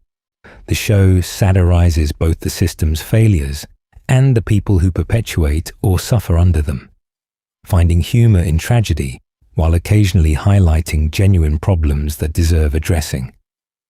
Now let's head to Springfield's primary watering hole, where Homer and his friends gather to drink away their problems and occasionally confront them, usually with poor results. Moe Sislak, proprietor of Moe's Tavern, is perhaps Springfield's most miserable resident. Voiced by Hank Azaria, Moe is grumpy, lonely, prone to violence, and has attempted suicide numerous times. He's ugly by the show's own acknowledgement, with a squashed face, heavy brow, and generally unappealing appearance that contributes to his romantic failures. Despite all this, Moe is a reliable friend to Homer and his bar crowd, providing them a space to escape their lives' pressures and responsibilities. Moe's Tavern serves as Homer's primary social space outside his home. He goes there after work almost every day, spending hours drinking Duff beer with his regular companions. The bar is dingy, poorly lit, and slightly dangerous, with various illegal activities happening in back rooms and Moe's business practices frequently skirting or outright breaking laws. Yet it's also comfortable, familiar, and accepting, making it the perfect refuge for people who don't quite fit anywhere else. The famous prank calls from Bart have tortured Moe for decades. Bart calls asking for people with names that sound like jokes when said aloud, causing Moe to shout things like, "Amanda Hugginkiss, I'm looking for Amanda Hugginkiss," to his bar patrons. When Moe realizes he's been pranked again, he threatens increasingly elaborate and violent revenges if he ever catches the caller. These calls became one of the show's signature running gags, with each new fake name trying to top previous ones in cleverness and crudeness. Barney Gumble, Homer's best friend since childhood, is the bar's most regular, a severe alcoholic whose life has been destroyed by his drinking. Barney was once a promising student with a bright future, but Homer introduced him to beer during their senior year of high school, and Barney has been drinking ever since. He's unemployed, homeless for periods, and his health is visibly deteriorating due to alcoholism. Yet he remains cheerful, loyal, and occasionally shows flashes of the talent and intelligence that alcohol has buried. The episode Days of Wine and Doses showed Barney achieving sobriety and briefly reclaiming his life, attending a helicopter pilot school and proving himself capable when not drinking. However, later episodes returned him to alcoholism, suggesting either relapse or, more cynically, that the show needed him to be drunk for comedy purposes. This inconsistency in whether Barney's alcoholism is taken seriously reflects the show's struggle with how to handle serious issues while maintaining comedy. Lenny Leonard and Carl Carlson are Homer's co-workers at the nuclear plant and his other regular drinking buddies. They're generally portrayed as slightly more intelligent and together than Homer, though not by much. Their friendship with Homer consists mainly of drinking together, watching sports together, and occasionally getting into trouble together. They're loyal friends without much depth, serving as Homer's social circle beyond his family. The relationship between Lenny and Carl has been joked about as potentially romantic, with various episodes suggesting they might be more than friends, or that others perceive them as a couple. The show has played with this ambiguity without definitively resolving it, using the question of their relationship status for comedy without committing to answering it clearly. Moe's character has been developed significantly over the series, revealing hidden depths beneath his ugliness and misery. He's secretly a talented bartender who can make innovative cocktails, particularly during the years he worked as a barback. And he has a sensitive side that he hides behind aggressive masculinity. He deeply craves love and connection, repeatedly attempting relationships that fail due to his insecurities and poor social skills.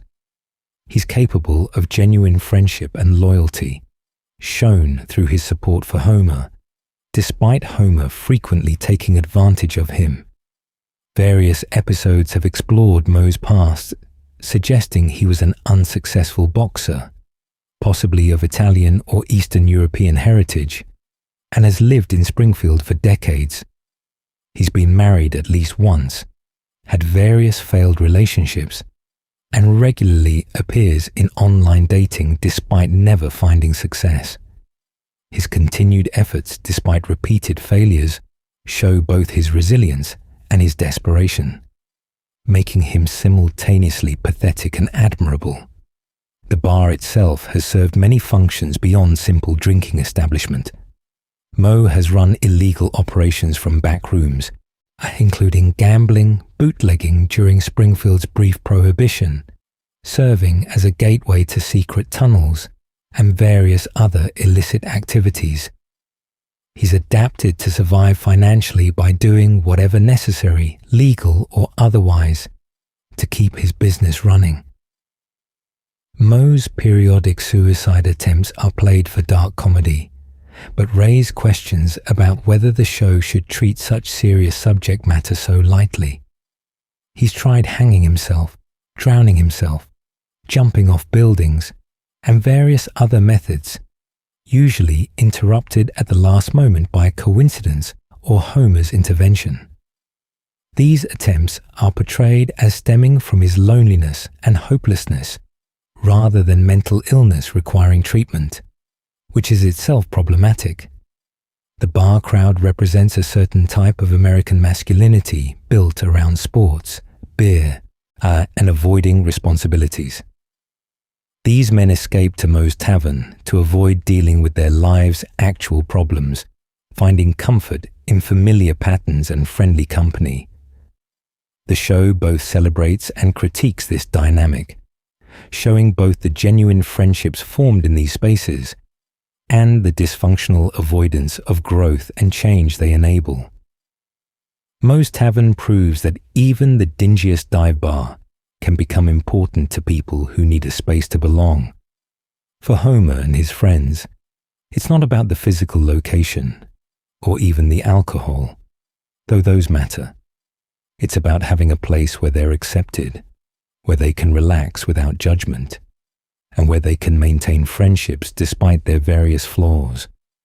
Mo provides that space, and making him essential to these men's lives, even when they treat him poorly or forget to appreciate what he offers them.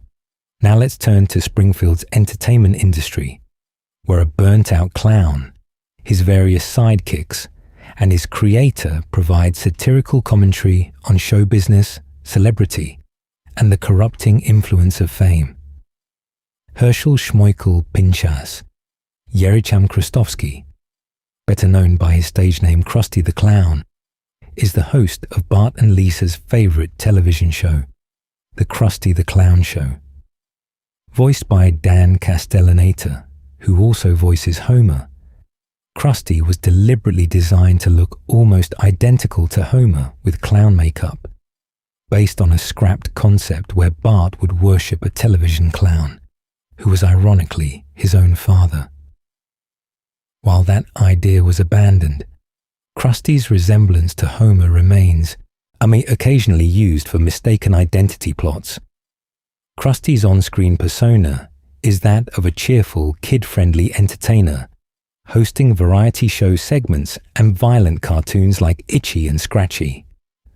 Off-screen, he's cynical, burnt out, addicted to various substances, and made miserable by show business despite continuing it for money and lack of other skills.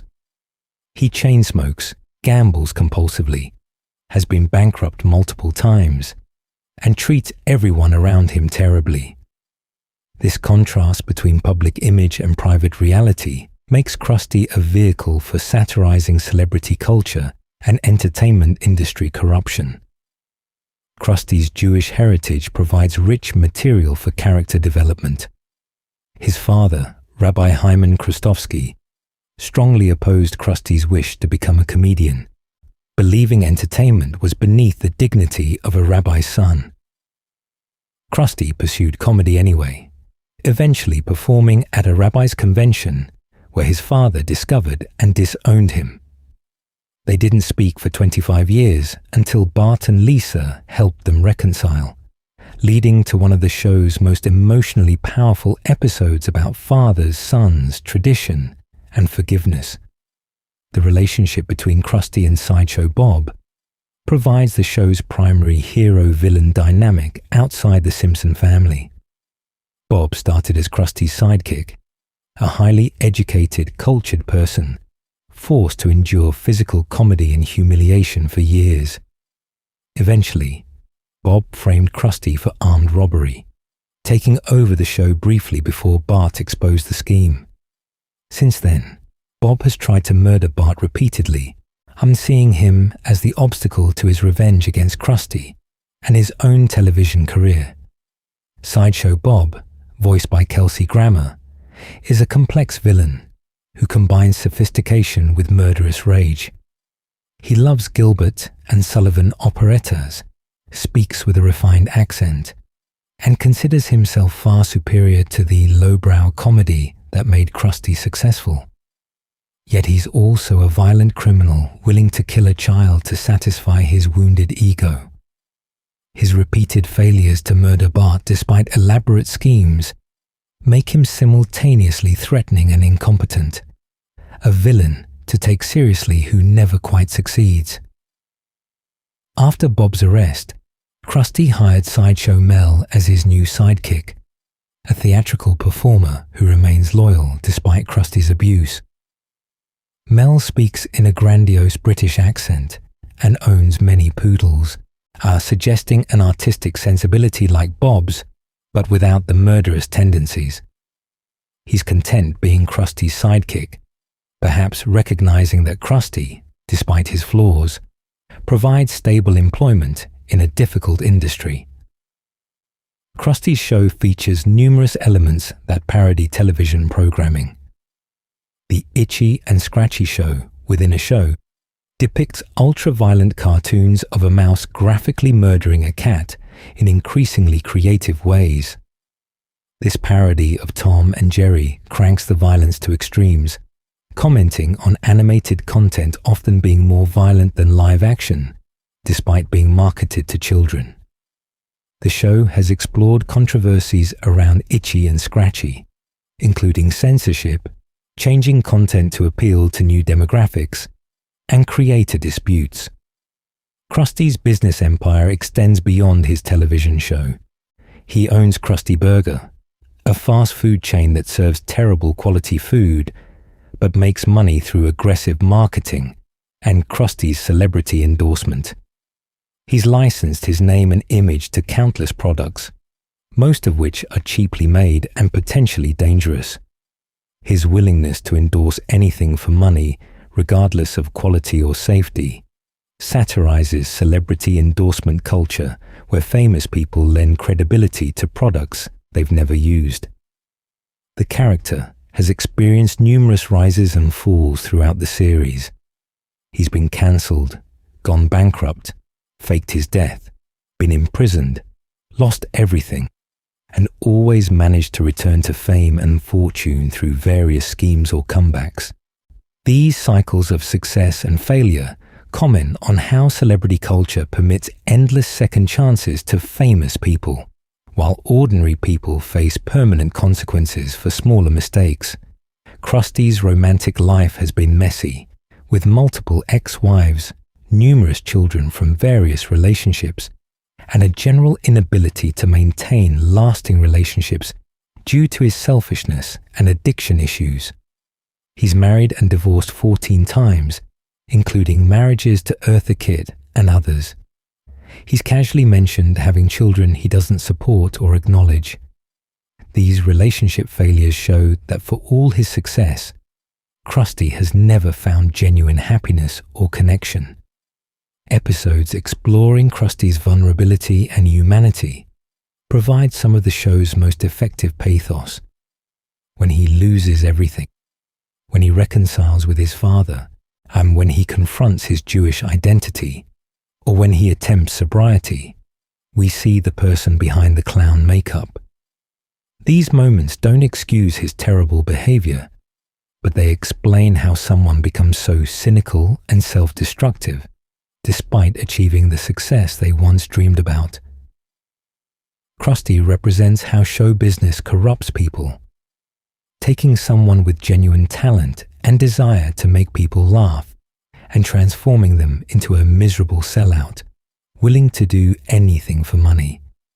His story comments on how entertainment industry demands slowly erode integrity until nothing remains but the performance, maintained long after any joy in it has died.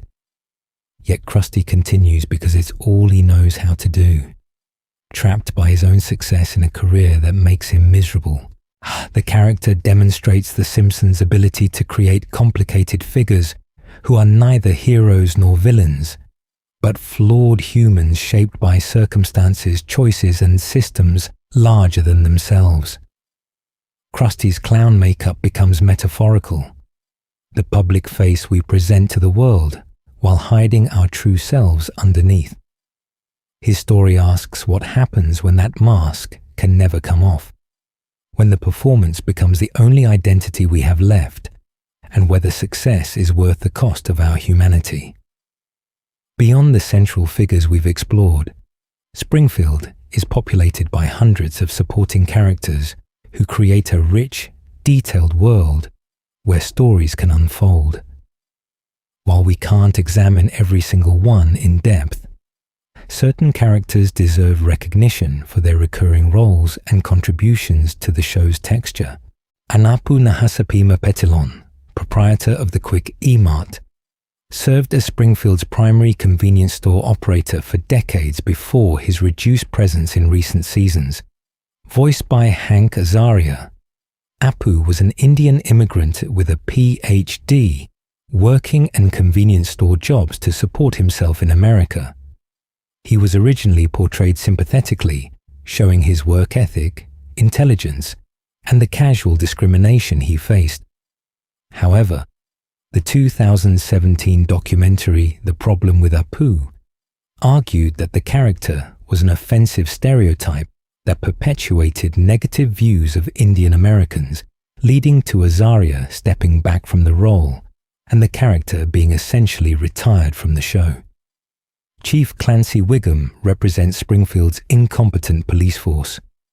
He's overweight, corrupt, and utterly ineffective at law enforcement, and more interested in eating donuts than solving crimes. Yet, he's occasionally shown to be a caring father to his son Ralph and capable of genuine police work when the plot requires it. His incompetence allows countless crimes to go unpunished in Springfield, while providing comedy through his various failures. Ralph Wiggum, Chief Wiggum's son, is perhaps Springfield Elementary's strangest student. His apparent intellectual disability or cognitive delay is played for laughs, as he says nonsensical things, demonstrates poor understanding of basic concepts, and lives in his own reality, largely disconnected from others. Some of his random statements have become iconic, like "I bent my Wookiee and me fail English. That's impossible." His character raises questions about whether it's appropriate to mock developmentally delayed children for comedy, though the show portrays him as happy and loved despite his limitations.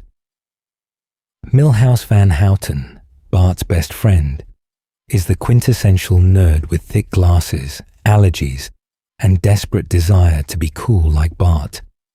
His parents are divorced, with their separation portrayed as particularly bitter and dysfunctional. Milhouse loyally follows Bart into trouble, despite frequently suffering consequences, demonstrating both his friendship and his poor judgment. His unrequited love for Lisa has been a running theme, with Lisa showing occasional interest before ultimately friend-zoning him. Nelson Muntz is Springfield Elementary's primary bully, known for his signature laugh, "ha-ha," and his generally aggressive behavior toward weaker students. He comes from an impoverished, broken home with an absent father and a mother who's been shown working various jobs, including as an escort.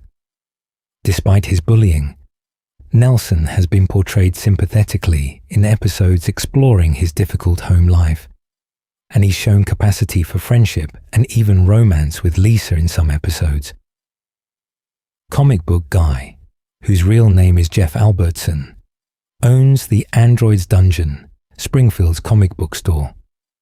He's obese, socially awkward, elitist about his fandoms, and perpetually critical, with his catchphrase, "worst blank ever," becoming iconic. He represents the stereotype of the socially inept fan who uses specialized knowledge to feel superior to others. Despite his unpleasant personality, the episodes have shown his hidden depth, including his romantic life and genuine passion for the art forms he loves. Dr. Julius Hibbert is Springfield's primary physician, voiced by Harry Shearer, with a distinctive laugh reminiscent of Bill Cosby. He provides generally competent medical care despite Springfield's various emergencies and strange medical situations. Following the revelations about Bill Cosby and increased attention to racial representation, the character has been recast with a black voice actor and somewhat reimagined to avoid problematic elements. Kent Brockman is Springfield's news anchor, representing sensationalist television journalism. He manipulates stories for ratings, jumps to conclusions based on minimal evidence, and generally provides terrible news coverage while maintaining an authoritative demeanor. And he serves as satire of how television news prioritizes entertainment and controversy over accuracy and education. Mayor Joe Quimby, Springfield's perpetually re-elected mayor despite constant corruption scandals, represents political dysfunction. He's been involved in countless kickback schemes, affairs, and general misconduct, but remains popular through charisma and manipulation. His Kennedy-esque accent and wealthy connections protect him from consequences, despite behavior that would destroy most political careers. These supporting characters and dozens more create Springfield's ecosystem. Together, they build a community that feels lived in and real, despite being populated entirely by yellow cartoon characters. Each contributes their particular brand of dysfunction to the town's general chaos, and creating a space where the Simpson family stories can unfold against a backdrop of recognizable American life exaggerated to absurdity. The genius of The Simpsons world-building lies in this depth. Any episode can feature any combination of these characters, and viewers immediately understand who they are, what they represent, and how they'll likely behave. This shared understanding between creators and audience allows stories to move quickly without needing to establish character each time they appear. Springfield itself becomes a character through these supporting players. The town has a personality formed by the collective dysfunction of its residents, an identity built through decades of episodes exploring its spaces, institutions, and social dynamics. It's simultaneously everywhere and nowhere in America, and a mirror showing us our own community's quirks, failures, and occasional successes.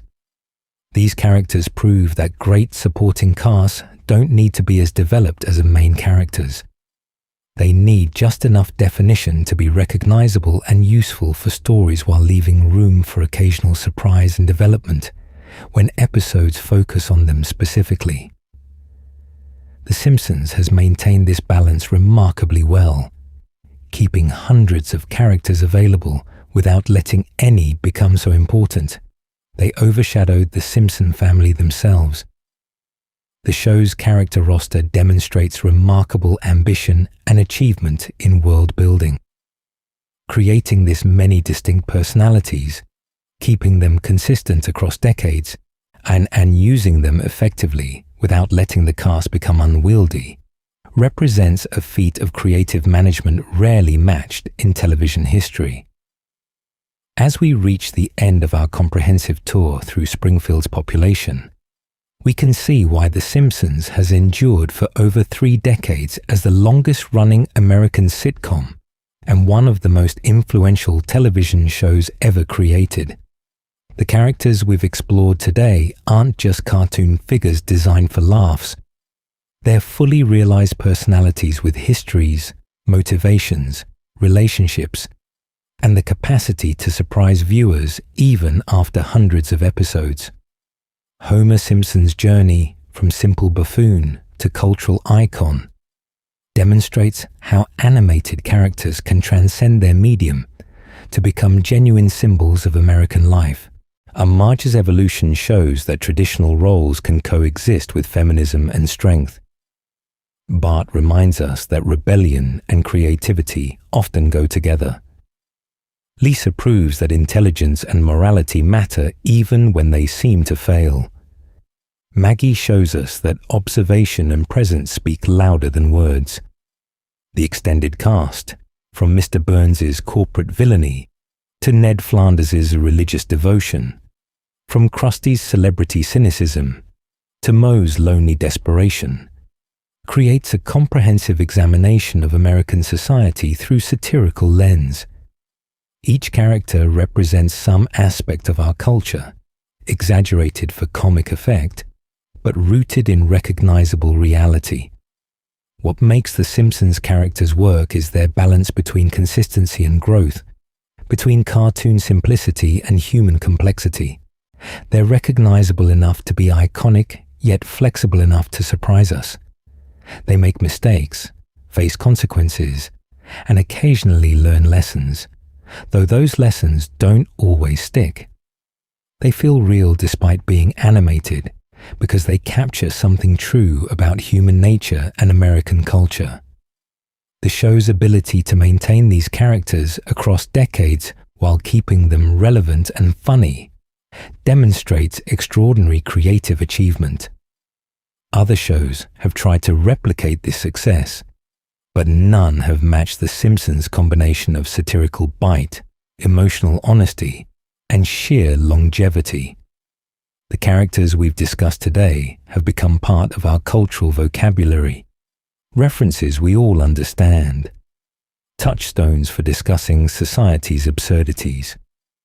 As The Simpsons continues into its fourth decade, and these characters remain vital.